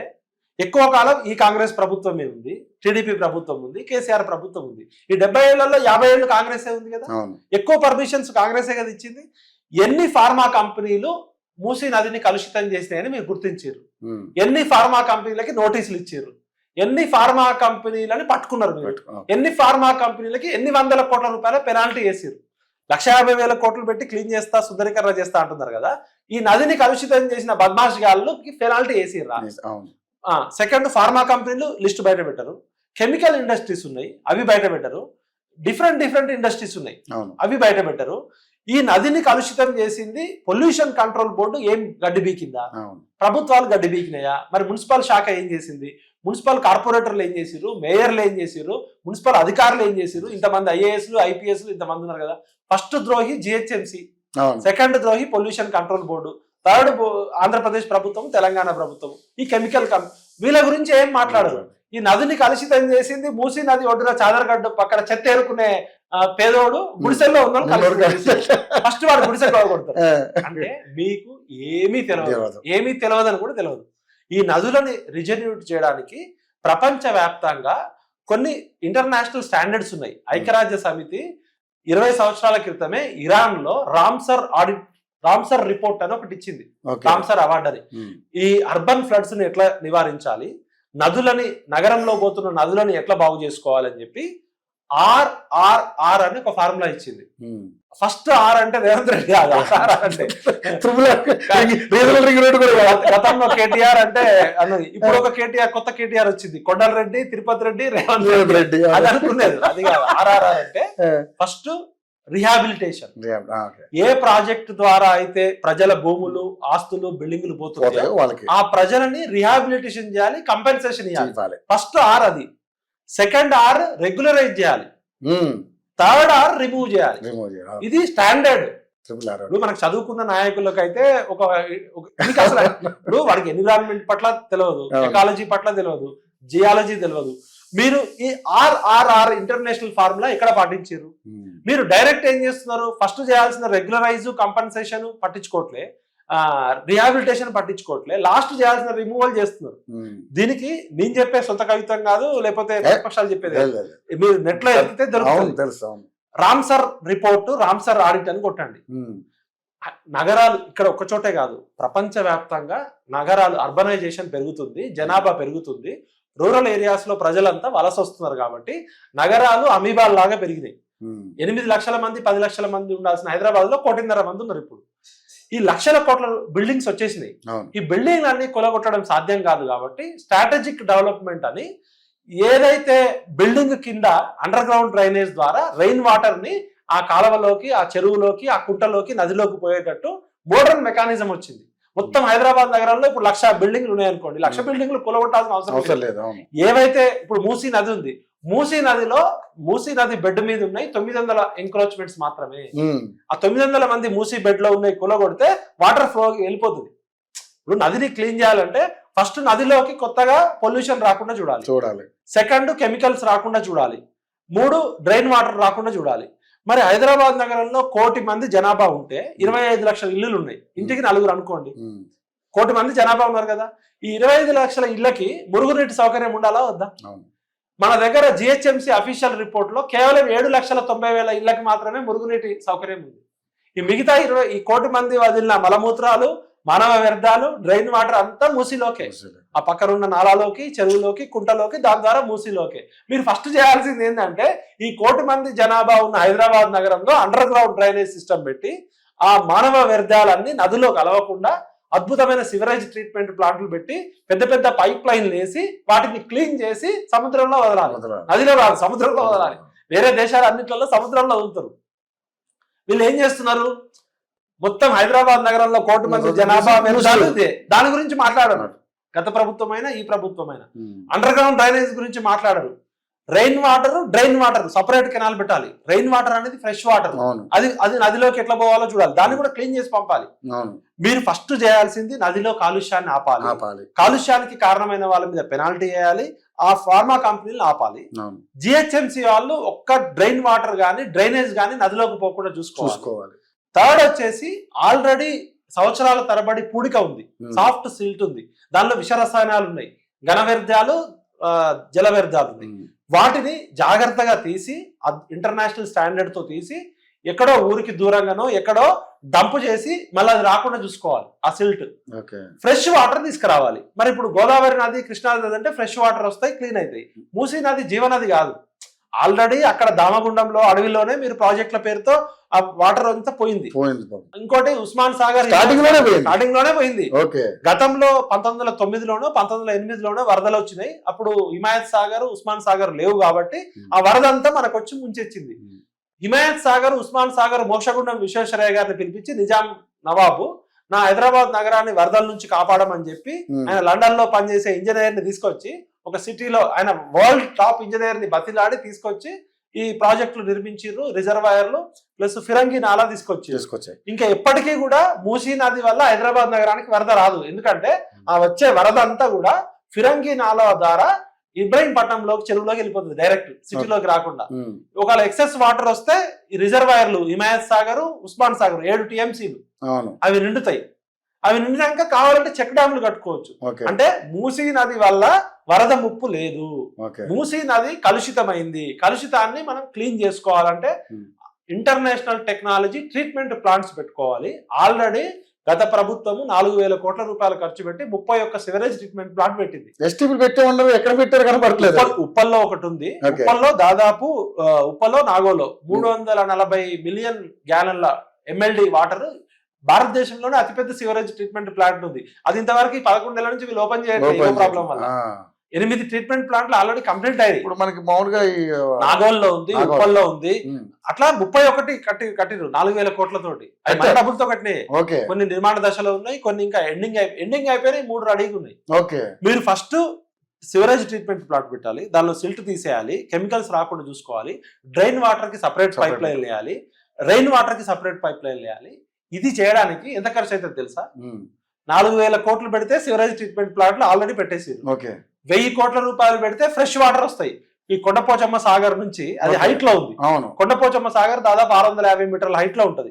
అక్కడ నుంచి మన ఉస్మాన్ సాగర్, హిమాయత్ సాగర్ 500 మీటర్లు ఉంటాయి. గ్రావిటీ ద్వారా ఆటోమేటిక్ గా వాటర్ వస్తాయి, గోదావరి వాటర్. 1,000 కోట్ల రూపాయలు ఖర్చు పెడితే మూసీ నదిలో ఫ్రెష్ వాటర్ పోతాయి ఎప్పుడు. అంటే ఫ్రెష్ వాటర్ వచ్చేస్తే Okay. ఇక దానికి మురికంతా వెళ్ళిపోతుంది. డౌన్ లోకి వెళ్ళిపోతుంది. అవును. సివరేజ్ ట్రీట్మెంట్ ప్లాంట్ ద్వారా గతంలో ఉన్న వాటర్ క్లీన్ అవుతాయి. నల్గొండ రైతులు యుద్ధం చేయాల్సి అక్కర్లేదు. నల్గొండ రైతులు హైదరాబాద్ రంగారెడ్డిలు కొట్టుకోవాల్సిన అవసరం లేదు. నల్గొండ రైతులు ఇప్పుడు నల్గొండ రైతులకి అక్కడ దివిసి కూడా ముయ్యాలి కదా యాక్చువల్ గా. నల్లగొండ రైతులకి కలుషితమైన నీరు రాకుండా చూడ ఆడ ఆల్రెడీ ఫ్లోరైడ్ ఉంది. ఉంది. ఈ గోదావరి ఫ్రెష్ వాటర్ 1000 కోట్లు పెట్టి తీసుకొస్తే ఎప్పుడు ఫ్రెష్ వాటర్ వస్తాయి, వాళ్ళ సమస్య పోతుంది. మరి 1,50,000 కోట్లు దేనికి అవసరం? అది ఇప్పుడు అదే పాయింట్ ఇక్కడ. ఇప్పుడు 4,000 కోట్లు పెడితే సివరేజ్ ట్రీట్మెంట్ ప్లాంట్ వస్తాయి, 1000 కోట్లు పెడితే ఆల్రెడీ ఎక్స్పర్ట్స్ చెప్పింది, రిపోర్ట్స్ ఉన్నాయి. ఓకే, మీరు చర్చలకు రండి, నేను ఆ టీం తీసుకొని వస్తా. ఓకే, 5,000 కోట్లు పెడితే ఇది అయిపోతుంది. మీరు సుందరీకరణ, బ్యూటిఫికేషన్, పునరుజ్జీవం, మీ బొందా, మీ బోషానము, మీకు ఏం తెలియదు. మీకు సుందరీకరణకి తేడా తెలియదు, ప్రక్షాళనకి తేడా తెలియదు, పునరుజ్జీవం నదిని నదిలాగా ఉంచడం సాధ్యమవుతుందా?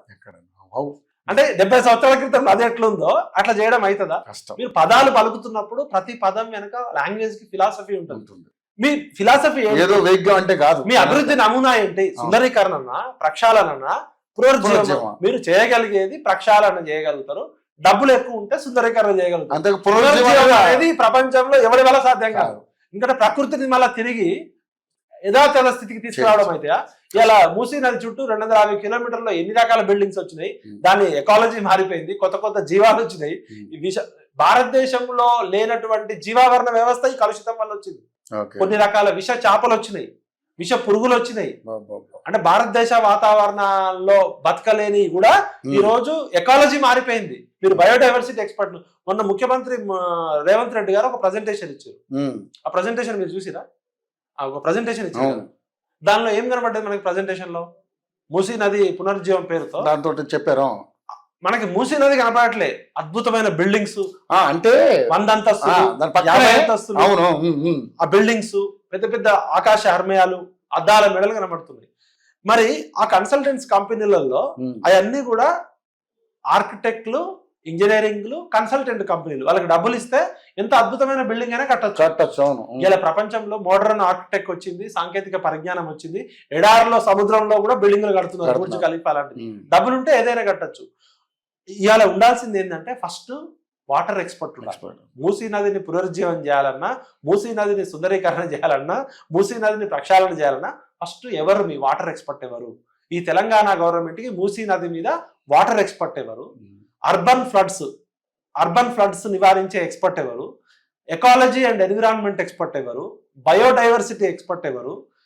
హెల్త్ ఎక్స్పర్ట్స్ ఎవరు? ఈ మూసీ నది పరివాహక ప్రాంతంలో ఉన్న జీవావరణ వ్యవస్థకి ఏమేమి రోగాలు వచ్చినాయి, ప్రజలకు ఏమేమి రోగాలు వచ్చినాయి, వీటిని నివారించడానికి ఏం చేయాలి?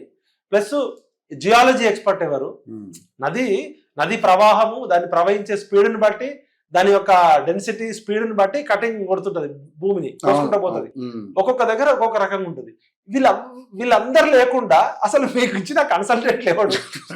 ఇప్పుడు అంటే తెలియకపోవడం వల్ల, తెలియకపోవడం తెలియనట్టు ఉంటలేదు కదా, తెలిసినట్టుగా బిహేవ్ చేస్తున్నారు. అసలు ఒక ఐఏఎస్ ఉంటాడండి, ఐఏఎస్ అనేటోడు ఐఐటి ఖరగ్పూర్ లోనో లేకపోతే బిట్స్ పిలానీలోనో వాడు మ్యాథ్స్ ఇంజనీరింగ్ చదివి మార్కులు ఎక్కువ వస్తాయి, ఒక సబ్జెక్ట్ లో ర్యాంక్ ఎక్కువ వస్తుంది. వాడు ఏమి ఎన్విరాన్మెంట్ ఎక్స్పర్ట్ కాదు. వాడు 4 సంవత్సరాలు యాన్యువల్ అండ్ హస్బెండరీలో పనిచేస్తాడు, ఈ లోపు వాడిని తీసుకుపోయి ఫిషరీస్ డిపార్ట్మెంట్ లో ఇస్తారు. వాడు అక్కడ ఏదో మంచి పని చేయకపోతే వాడిని తీసుకుపోయి ట్రాన్స్ఫర్ వేసి ఊరవతల గురుకులాల్లో ఇస్తారు. వీళ్ళు జనరల్ ఎక్స్పర్ట్స్ తప్ప సబ్జెక్ట్ ఎక్స్పర్ట్స్ కాదు. పొలిటీషియన్ అనేటోడు ఎంత ఎక్స్పర్ట్స్ మనకి తెలుసు, మామూలు ఎక్స్పర్ట్స్ కాదు, ఏం తెలియకపోయినా అన్ని తెలుసని చేస్తారు. మరి ప్రాజెక్టు డిజైన్ చేయడానికి 11 రకాల ఎక్స్పర్ట్స్, అది పైలట్ ప్రాజెక్ట్ చేసి ఫీజబిలిటీ రిపోర్ట్ ఇవ్వాలి. మీరు ఎక్కడ చేసారు పైలట్ ప్రాజెక్టు? ఇన్ని లక్షల కోట్లు ప్రజాధనాన్ని దుర్వినియోగం చేయడానికి మీరు ఒక దగ్గర స్ట్రెచ్ తీసుకొని, ఈ 250 కిలోమీటర్లలో మేము ఒక 2 కిలోమీటర్ల పైలట్ ప్రాజెక్ట్ తీసుకొని దీన్ని ఎక్స్పెరిమెంట్ చేస్తున్నాం, ఈ ఫీజబిలిటీ రిపోర్ట్ బేస్ చేసుకొని డీటెయిల్ ప్రాజెక్ట్ రిపోర్ట్ చేస్తున్నాం, దీనికి ఇంత ఖర్చు అవుతుంది, ఇంత వడ్డీ అవుతుంది, ప్రపంచ బ్యాంకు నుంచి ఇంత తెస్తున్నాము, జపాన్ డెవలప్మెంట్ బ్యాంకు నుంచి ఇంత తెస్తున్నాము, ఏషియన్ డెవలప్మెంట్ బ్యాంకు నుంచి ఇంత తెస్తున్నాం అని చెప్పాలి కదా. ప్రైవేట్ కంపెనీ వాడు ఎవరన్నా, ఇంటర్నేషనల్ కంపెనీ వాడు హైదరాబాద్ మూసీ నది అభివృద్ధి కోసం 1,50,000 కోట్లు డొనేషన్ ఇస్తున్నాడు.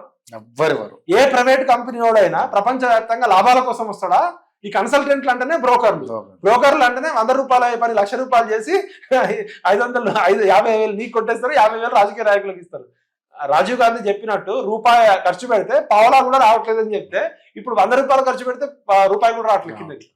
చూస్తున్నాం కదా. నిజమే, నిజమే. 30,000 కోట్ల రూపాయలు అయ్యే కాళేశ్వరాన్ని 1,30,000 కోట్లు తీసుకెళ్లారు. ఇదే కాంగ్రెస్ వాళ్ళు ఆరోపించారు. మరి ఇప్పుడు ఎవడు 1,50,000 కోట్లు దేనికి కావాలి? ఎవరు చెప్పారు మీకు చెప్పిన మేధావులు ఎవరు? మీ ఎన్విరాన్మెంట్ అడ్వైజర్ ఎవరు? ఈ ప్రభుత్వానికి ఎన్విరాన్మెంట్ అడ్వైజర్ ఎవరు? ఈ ప్రభుత్వానికి ఎకాలజీ అడ్వైజర్ ఎవరు? ఈ ప్రభుత్వానికి వాటర్ బాడీస్ అడ్వైజర్ ఎవరు? అర్బన్ ఫ్లడ్స్ నివారించడము, అర్బన్ ఫ్లడ్స్ ని మేనేజ్ చేయడం అనేది ఒక సైంటిఫిక్ సబ్జెక్ట్. ఇలా అన్ని నగరాల్లో వరదలు వస్తున్నాయి. అన్ని నగరాల్లో మూసీ నదిని ఖచ్చితంగా ప్రక్షాళన చేయాల్సిందే.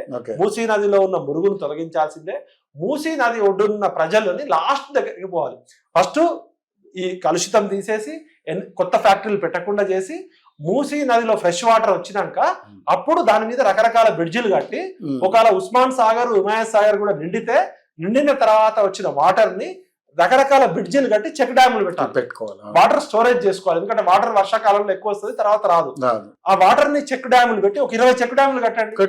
చెక్ డ్యామ్ నిండాక ఇంకో మీరు బ్రిడ్జిలు కట్టచ్చు. బ్రిడ్జిల మీద నుంచి ప్రజలు పోతుంటారు, కింద ఫ్రెష్ వాటర్ ఉంటుంది. అంతకన్నా బ్యూటిఫికేషన్ నీళ్ళని చూస్తే, ఫ్రెష్ వాటర్ చూస్తే మన కళ్ళకి మంచిది. ఆ చుట్టూ కొంచెం గ్రీనరీ పెంచండి. ఇప్పుడు ఆల్రెడీ నది కొన్ని చోట్ల 300 మీటర్లు ఉంది, కొన్ని చోట్ల 300 అడుగులు ఉంది, కొన్ని చోట్ల ఎక్కువ ఉంది, కొన్ని చోట్ల తక్కువ ఉంది. నిజాం నవాబు ఆల్రెడీ రిటైనింగ్ వాల్స్ కట్టిండు కొన్ని చోట్ల. ఆ రిటైనింగ్ కనపడతాయి మనకి. ఇప్పుడు సాలార్జంగ్ మ్యూజియం దగ్గర కానీ అక్కడ కనపడతాయి మనకి.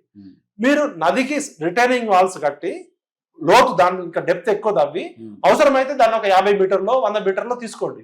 మీరు కిలోమీటర్ల తరబడి మీకు ఎవరు చెప్పిండు అసలు నదికి FTL ఉంటుందని? వీళ్ళకి అసలు నదికి FTL ఉండదు. Tank level. నది వర్షం వచ్చినప్పుడు ఎంత ప్రవహిస్తుంది, గత 10 సంవత్సరాల్లో ఎంత వర్షపాతం వచ్చినప్పుడు ఎక్కడ దాకా వచ్చింది, గత 100 సంవత్సరాల్లో వర్షపాతం వచ్చినప్పుడు ఎంత వచ్చింది, రేపు రాబోయే 100 సంవత్సరాల్లో ఎంత వర్షపాతం రావచ్చు, నది పరిమాణం విస్తీర్ణము ఎంతవరకు ఎక్స్పాండ్ కావచ్చు అంటే నదికి బెడ్ ఉంటుంది, రివర్ బెడ్ ఉంటుంది. నది గర్భం ఎంత ఉంటుంది, ఆ గర్భం నుంచి బఫర్ జోన్ ఎంత ఉంటుంది. సపోజ్ మూసీ నది ఒక 100 మీటర్లు ఉందనుకోండి, 100 మీటర్ల నుంచి ఇంకో 50 మీటర్లు ఎక్స్ట్రా తీసుకోండి. తీసుకొని అక్కడ వరకు రిటైనింగ్ వాల్స్ కట్టి ఆ చుట్టుపక్కల గ్రీనరీ పెడతారా, మీరు పార్కులు పెడతారా, మీరు అమ్యూజ్మెంట్ పార్కులు పెడతారా, అది మంచిదే. బట్ ఎంత చేయడానికి 16,000 కోట్లు సరిపోతుంది. వీళ్ళు అనుకున్నటువంటి 1,50,000 కోట్లు వీళ్ళు చెప్పిన అన్ని చేయడానికి కూడా. దీన్ని రియల్ ఎస్టేట్ వెంచర్లుగా మార్చి మూసీ నది పేరుతో మూసీ నది ప్రజల జీవితాలని ముంచి రియల్ ఎస్టేట్ వెంచర్ వేయాలి. అటొక 500 మీటర్లు, ఇటొక 500 మీటర్లు, కిలోమీటర్ తీసుకోవాలి, ప్రజల భూములు తీసుకొని రియల్ ఎస్టేట్ దందా చేయాలంటే తప్ప. ఇప్పుడు మొన్న హైడ్రా పెట్టారు. హైడ్రా మీద 2 నెలల్లో రంగనాథ్ గారు రంగంలోకి దిగి బుల్డోజర్లు, ప్రొక్లైన్లతోటి ఎడాపెడా బిల్డింగ్లు చేసేసారు. వాళ్ళు ఏమని చెప్పారు, ఏం సాధించినామంటే 1000 ఎకరాల భూమి మేము స్వాధీనం చేసుకున్నాం అన్నారు. మరి ఆ 1000 ఎకరాల భూమి ఎవరికి ఇస్తారు రేపు? ఆ 1000 ఎకరాల భూమిలో ఏం చేయబోతున్నారు? ఎన్ని చెరువులు పునరుజ్జీవనం చేయబోతున్నారు? ఇప్పుడు మనకి చిన్నప్పుడు మనకి రెగ్యులర్ గా హైదరాబాద్ ఎయిర్పోర్ట్ లో బంగారం పట్టుకున్నారు అంటారు కస్టమ్స్ వాళ్ళు. 5 కేజీల బంగారం దుబాయ్ నుంచి పట్టుకున్నాము, 2 కేజీల బంగారం పట్టుకుంటారు. డ్రగ్స్ మరి మనం రిపోర్ట్ చూస్తాం 5 కేజీల బంగారం పట్టుకున్నారని. కొన్ని రోజుల తర్వాత ఆ బంగారం ఏమైందంటే ఎవరికి తెలియదు. నేను చాలాసార్లు RTI కూడా అది చెప్పకూడదు, హైలీ సీక్రెట్, దేశ భద్రతకు సంబంధించిన విషయాలు. ఇట్లనే ఇప్పుడు ఈ హైడ్రా పేరుతో వచ్చిన భూములన్నీ రేపొద్దున ఏ రియల్ ఎస్టేట్ కంపెనీకి ఇస్తారు? లేదా హైడ్రా పేరుతో వచ్చిన భూములో ఎన్ని చెరువులు మళ్ళా మీరు ఎంత పెట్టుబడితో చేశారు? అవును, అంతేందుకు ఇప్పుడు మన నాగార్జున చెరువు చేశారు, ఎంతవరకు చేయలేదు కదా. ఇప్పుడు నాగార్జున చెరువు చుట్టూ చాలా 360 degrees లో చాలా ఉంటాయి. ఒక నాగార్జున బిల్డింగ్ కొలగొట్టారు, మరి చెరువు పునర్జీవనం చేశారా? ఆ తుమ్మిడికుంట కదా, తుమ్మిడికుంట చెరువు. తుమ్మి అంటే పద్మము. నిజాం కాలంలో హైదరాబాద్ నగరంలో ఎక్కువ పద్మాలు ఉండే చెరువు. మరి దాని క్యాచ్మెంట్ ఏరియా అంతా హైటెక్ సిటీలో ఉంది. ఇప్పుడు ఆ చెరువులోకి వాటర్ ఎక్కడి నుంచి రావాలి? సైబర్ టవర్స్ ఆ ఏరియా నుంచి రావాలి. మరి అదంతా క్లీన్ చేయాలి కదా. ఇప్పుడు నాగార్జున బిల్డింగ్ కొలగొట్టినంత మాత్రాన తుమ్మికుంటలో కమలాలు అంటే వీళ్ళకి చెప్పేది ఒకటి, చేసేది ఒకటి. ఏదో shaking news, breaking news, dancing news. మంచి పని ఎవరు చేసినా సపోర్ట్ చేయాల్సిందే. అది రేవంత్ రెడ్డి అయినా, ఎల్ఐ అయినా, కేసీఆర్ అయినా, మల్లయ్య అయినా. ఎందుకంటే మన జీతగాళ్ళు వాళ్ళు, మన సేవకులు.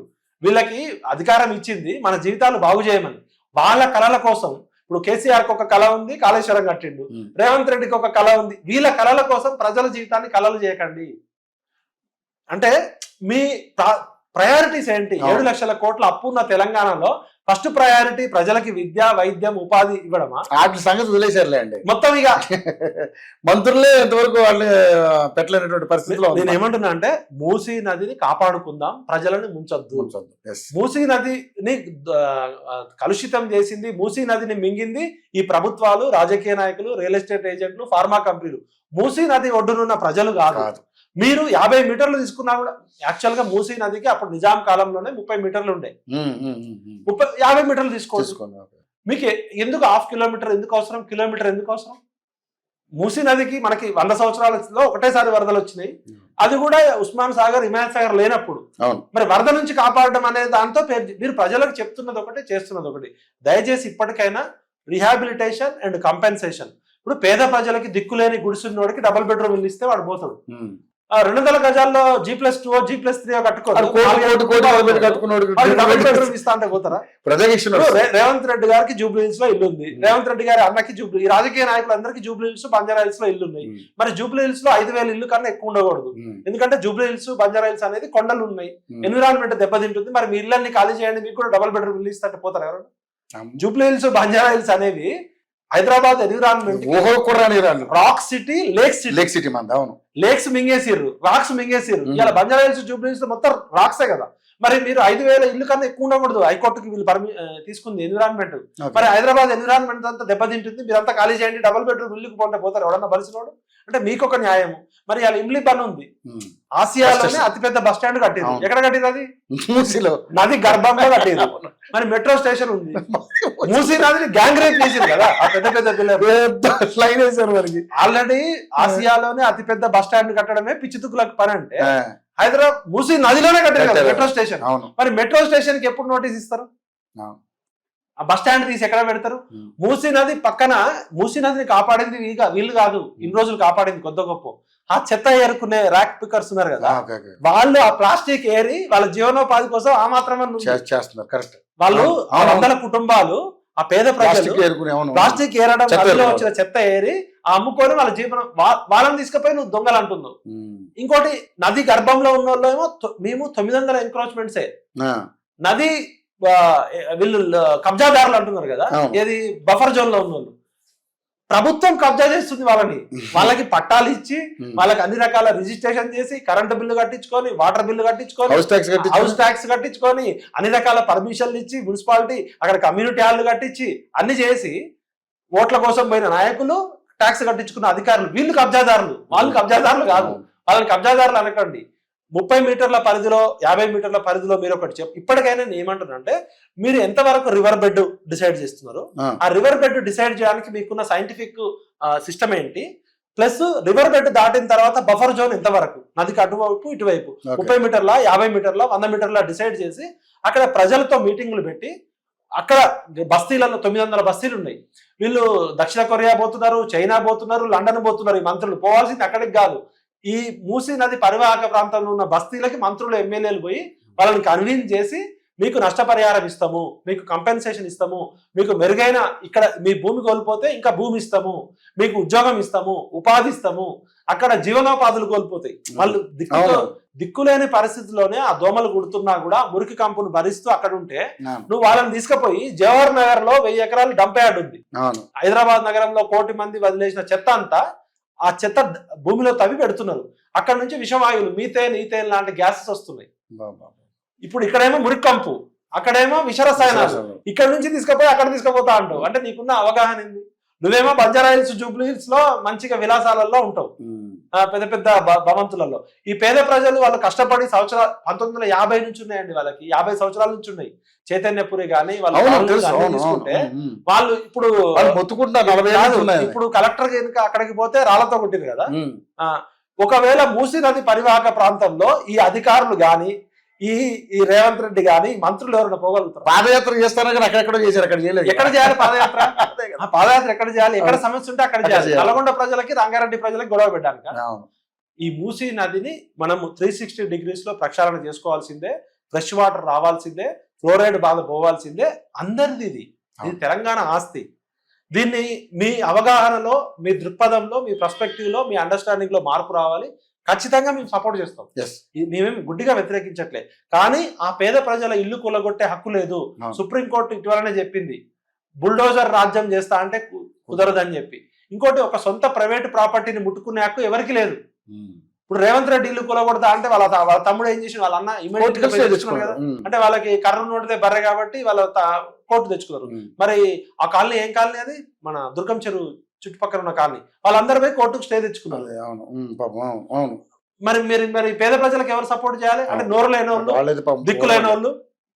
అక్కడ అంతా చాదరగట్టు ఐదేళ్ళు అంతా ముస్లిమ్స్ ఉన్నారు. మరి ఎంఐఎం పార్టీ ఏం చేస్తుంది? ఏ దిక్కులో అక్కడ ఉంటాడు కదా.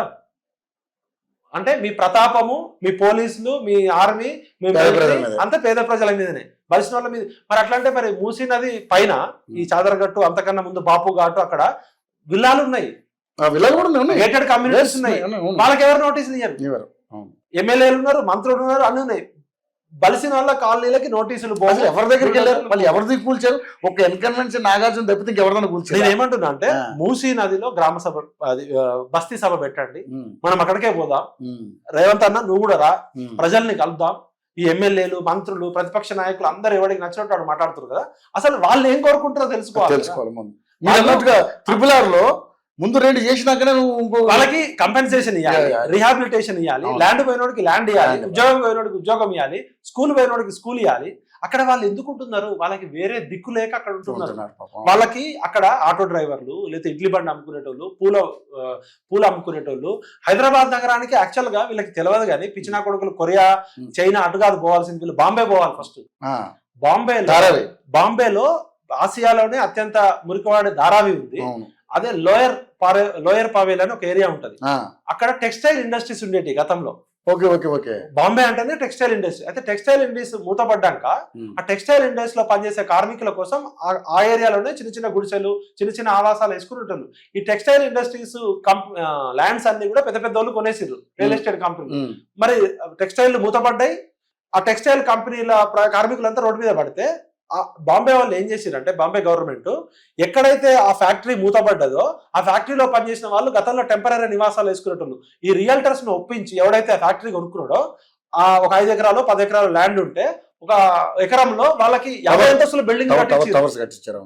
పబ్లిక్ వాళ్ళే కట్టించి ఆ పేద ప్రజలను అక్కడే ఉంచారు. ఇప్పుడు ట్రంప్ టవర్ ఉంటది బాంబేలో, ట్రంప్ టవర్ పక్కనే పేదవాళ్ళ టవర్ కూడా ఉంటది. అంబానీ ఇల్లు ఉంటది, అంబానీ ఇంటి పక్కనే మధ్యతరగతి ప్రజలు ఉంటారు. ఒక నగరంలో ఇప్పుడు ట్రంప్ టవర్ లో బలిసినోడు ఒక 50 కోట్లతో ఒక అపార్ట్మెంట్ కొనుక్కున్నాడు అనుకో, అక్కడ పనిచేసే వర్కింగ్ క్లాస్ ఎవరు ఉండాలి? నగరం అంటే మధ్యతరగతి ప్రజలు ఉండాలి, పేద ప్రజలు ఉండాలి, వర్కింగ్ క్లాస్ ఉండాలి, బలిసిన వాళ్ళు ఉండాలి. ఇప్పుడు ఈ మూసీ నది ఒడ్డునున్న పేద ప్రజలందరినీ తీసుకుపోయి ఎక్కడో 50 కిలోమీటర్లు పడేస్తే రేపు పొద్దున నువ్వు కట్టే ఈ ఆకాశ శర్మలు ఎవడు పని చేయాలి? లిఫ్ట్ బాయ్ ఎవడు, కార్ డ్రైవర్ ఎవడు, హోటల్లో పనిచేసి, ఇవన్నీ నగరం అంటే అందరూ ఉండాలి కదా. వీళ్ళకి ఏమైనా అవగాహన ఉందా? Bombay is the best model. బాంబేలో 100 రూపాయలతో బతికేటోడు ఉంటాడు, 100 కోట్లతో బతికేటోడు ఉంటాడు. వడా పావు బాజీ తిని బతికేటోడు ఉంటాడు రోడ్డు మీద, 100 కోట్ల రూపాయలతో ఎంజాయ్ చేసేటోడు ఉంటాడు. మీకు బాంబే నగరంలో అత్యంత రిచ్ పీపుల్ ఉంటారు, పక్కనే మిడిల్ క్లాస్ ఉంటారు, వర్కింగ్ క్లాస్ ఉంటారు. వాళ్ళు అందరు కలిస్తేనే నగరం ఉంటారు. అందుకనే బాంబే నగరం అందరం వెళ్తుంటారు. మీకు నగరాల పట్ల అవగాహన లేదు, అర్బన్ ఫ్లడ్స్ ఎట్లా చేయాలో తెలియదు, నదుల మీద అవగాహన లేదు. ఎక్స్పర్ట్స్ తోటి మనం కూర్చొని, మనకు తెలియకపోతే తెలుసుకోవాలి. ఇప్పటికైనా మంత్రులంతా ఒకసారి బాంబే పోయి బాంబే మోడల్ ని స్టడీ చేయాలి. అక్కడ ఆసియాలోనే అత్యంత మురికివాడైన ధారావిని ఎట్లా వాళ్ళు ఇన్వాల్వ్ చేశారు. అంటే పేద ప్రజల్ని లిఫ్ట్ చేయడమే వీళ్ళది. అది కాదు అభివృద్ధి అంటే, సమ్మిళిత అభివృద్ధి ఉండాలి. దయచేసి రేవంత్ అన్న, మూసీ నదిలో 900 బస్తీలలో పనిచేసే ఆర్గనైజేషన్ ఛత్రి ఉంది, బ్రదర్ వర్గీస్ ఆర్గనైజేషన్స్ ఉన్నాయి. ఇష్వాక్ గారు అని ఈ నందనవనం ప్రాజెక్టు వ్యతిరేకించి ఆయన పెద్ద మనిషి చనిపోయాడు, ఆయన చేసిన మోడల్ ఉంది. మానవ హక్కుల సంఘం బాలగోపాల్ గారు, కన్నాభిరాన్ గారు, జీవన్ గారు ఇచ్చిన అభివృద్ధి మోడల్ ఉంది. కాబట్టి దయచేసి ప్రజలతో చర్చలు జరపండి. డిబేటు, డిస్కషన్, డైలాగ్ లేకుండా మీరు బుల్డోజ్ చేస్తా అంటే అక్కడ రాళ్లతో కొట్టిరు, ఇక్కడ ఏమైతుందో మరి చూడండి. దయచేసి మూసీ నదిని కాపాడుకుందాం. మూసీ నది పేరుతో మూసీ నది ఒడ్డునున్న ప్రజలను మింగకండి. మూసీ నది మీ రియల్ ఎస్టేట్ వెంచర్ కాదు, మీ రంగుల కళ కాదు. ప్రజల కళలకి విలువయండి. అధికారంలోకి వచ్చిన ప్రతి పార్టీ ఒక కళ గాని ఆ కళకి అప్పులు తీసుకొచ్చి ఆ అప్పులు మా నెత్తి మీద పెడితే, ఇప్పటికే తెలంగాణలో ప్రతి నెత్తి మీద 2 లక్షల రూపాయలు అప్పు ఉంది. నువ్వు కొత్తగా అప్పులు తీసుకురాకుండా ఆయన నీ అభివృద్ధి 100 కోట్లకు వచ్చింది అప్పు. 100 కోట్లు 100 కోట్లు 1000 కోట్లకు వచ్చింది. 90,000 కోట్లు అన్నా. ఈ 11 నెలల్లో 90,000 కోట్లు వీళ్ళు తెచ్చారు. 90,000 90,000 కోట్లు కేసీఆర్ ని కచరా అప్పులు చేస్తున్నాం కదా, ఈ 11 నెలల్లో 90,000 కోట్లు దాటిపోయింది. మీ హోంమంత్రి మొన్నటిదాకా 85,000 అన్నారు, 90,000 రేవంత్ రెడ్డి గారు హోంమంత్రిగా గొప్పలు చెప్తున్నారు కదా, మీ పెట్రోల్ పోలీస్ వెహికల్లో పెట్రోల్ వేయడానికి డీజిల్ వేయడానికి డబ్బులు లేవు, అంగన్వాడీ పిల్లలకి డబ్బులు లేవు. కాబట్టి నేను ఏమంటున్నా అంటే దయచేసి మీరు ప్రజల సంక్షేమాన్ని ప్రజల కోణంలో చూడండి, మీ ప్రాధాన్యతలు ప్రజల మీద రుద్దకండి. మీకు ఎవడు మూసీ నదికి 150,000 కోట్లు తీసుకురమ్మని మీకు ఎవడు అనుమతి ఇయ్యలే. మీరు కేవలం 5 సంవత్సరాల పాటు మాకు వాచ్ డాగ్ లాగా మా కస్టోడియన్ మాత్రమే. మీరు క్యాప్టెన్, క్యాబినెట్ మినిస్టర్, క్యాబినెట్ మొత్తానికి క్యాప్టెన్. మీరు మా పెద్ద సేవకుడు. మీ సొంత కళలకి, మీ సొంత దాచుకోవడానికి మీ ప్రాజెక్టులు తీసుకొస్తే కాళోజీ గారు చెప్పింది ఒకటే కొటేషన్: ప్రాంతం వాడు మోసం చేస్తే ప్రాంతంలోనే పాతర పెడతాం, ప్రాంతేతరుడు మోసం చేస్తే ప్రాంతం నుంచి తరిమి కొడతాం. అది కాళోజీ గారు చెప్పారు కాబట్టి ఆ స్ఫూర్తిగానే తెలంగాణ తెచ్చుకున్నాం. కాబట్టి దయచేసి 4 సంవత్సరాలు ముఖ్యమంత్రి గారు మంచిగా ప్రజాపాలన చేయాలి, నిజమైన ప్రజాపాలన తీసుకొచ్చి మంచి పేరు తెచ్చుకోవాలని కోరుకుంటున్నాము. మీకు తెలియకపోతే చాలా మంది సమాజంలో ఎక్స్పర్ట్స్ ఉన్నారు, వాళ్ళ తెలుసుకోండి, చేయండి. ఆ ప్రజల్ని బాధితులు చేయకండి, భాగస్వాములు చేయండి, వాళ్ళని లబ్ధిదారులు చేయమని కోరుతున్నాం. థ్యాంక్ యూ అన్న, thank you so much. Thank you, మీ విలువైన సమయాన్ని కేటాయించి అద్భుతంగా వివరించి చెప్పారు. నిజంగా ఈ వీడియో చూసిన వాళ్ళు ఎవరికైనా ఉంటే జ్ఞానోదయం అవుద్దని నేనైతే అనుకుంటే, ఈ ప్రభుత్వానికి చిత్తశుద్ధి ఉంటే కంపల్సరీ చూసి ఈ రకంగా వెళ్తే బాగుంటుందని నేను కూడా అనుకుంటున్నాను. థ్యాంక్ యూ విఠల్ గారు, థ్యాంక్ యూ సో మచ్.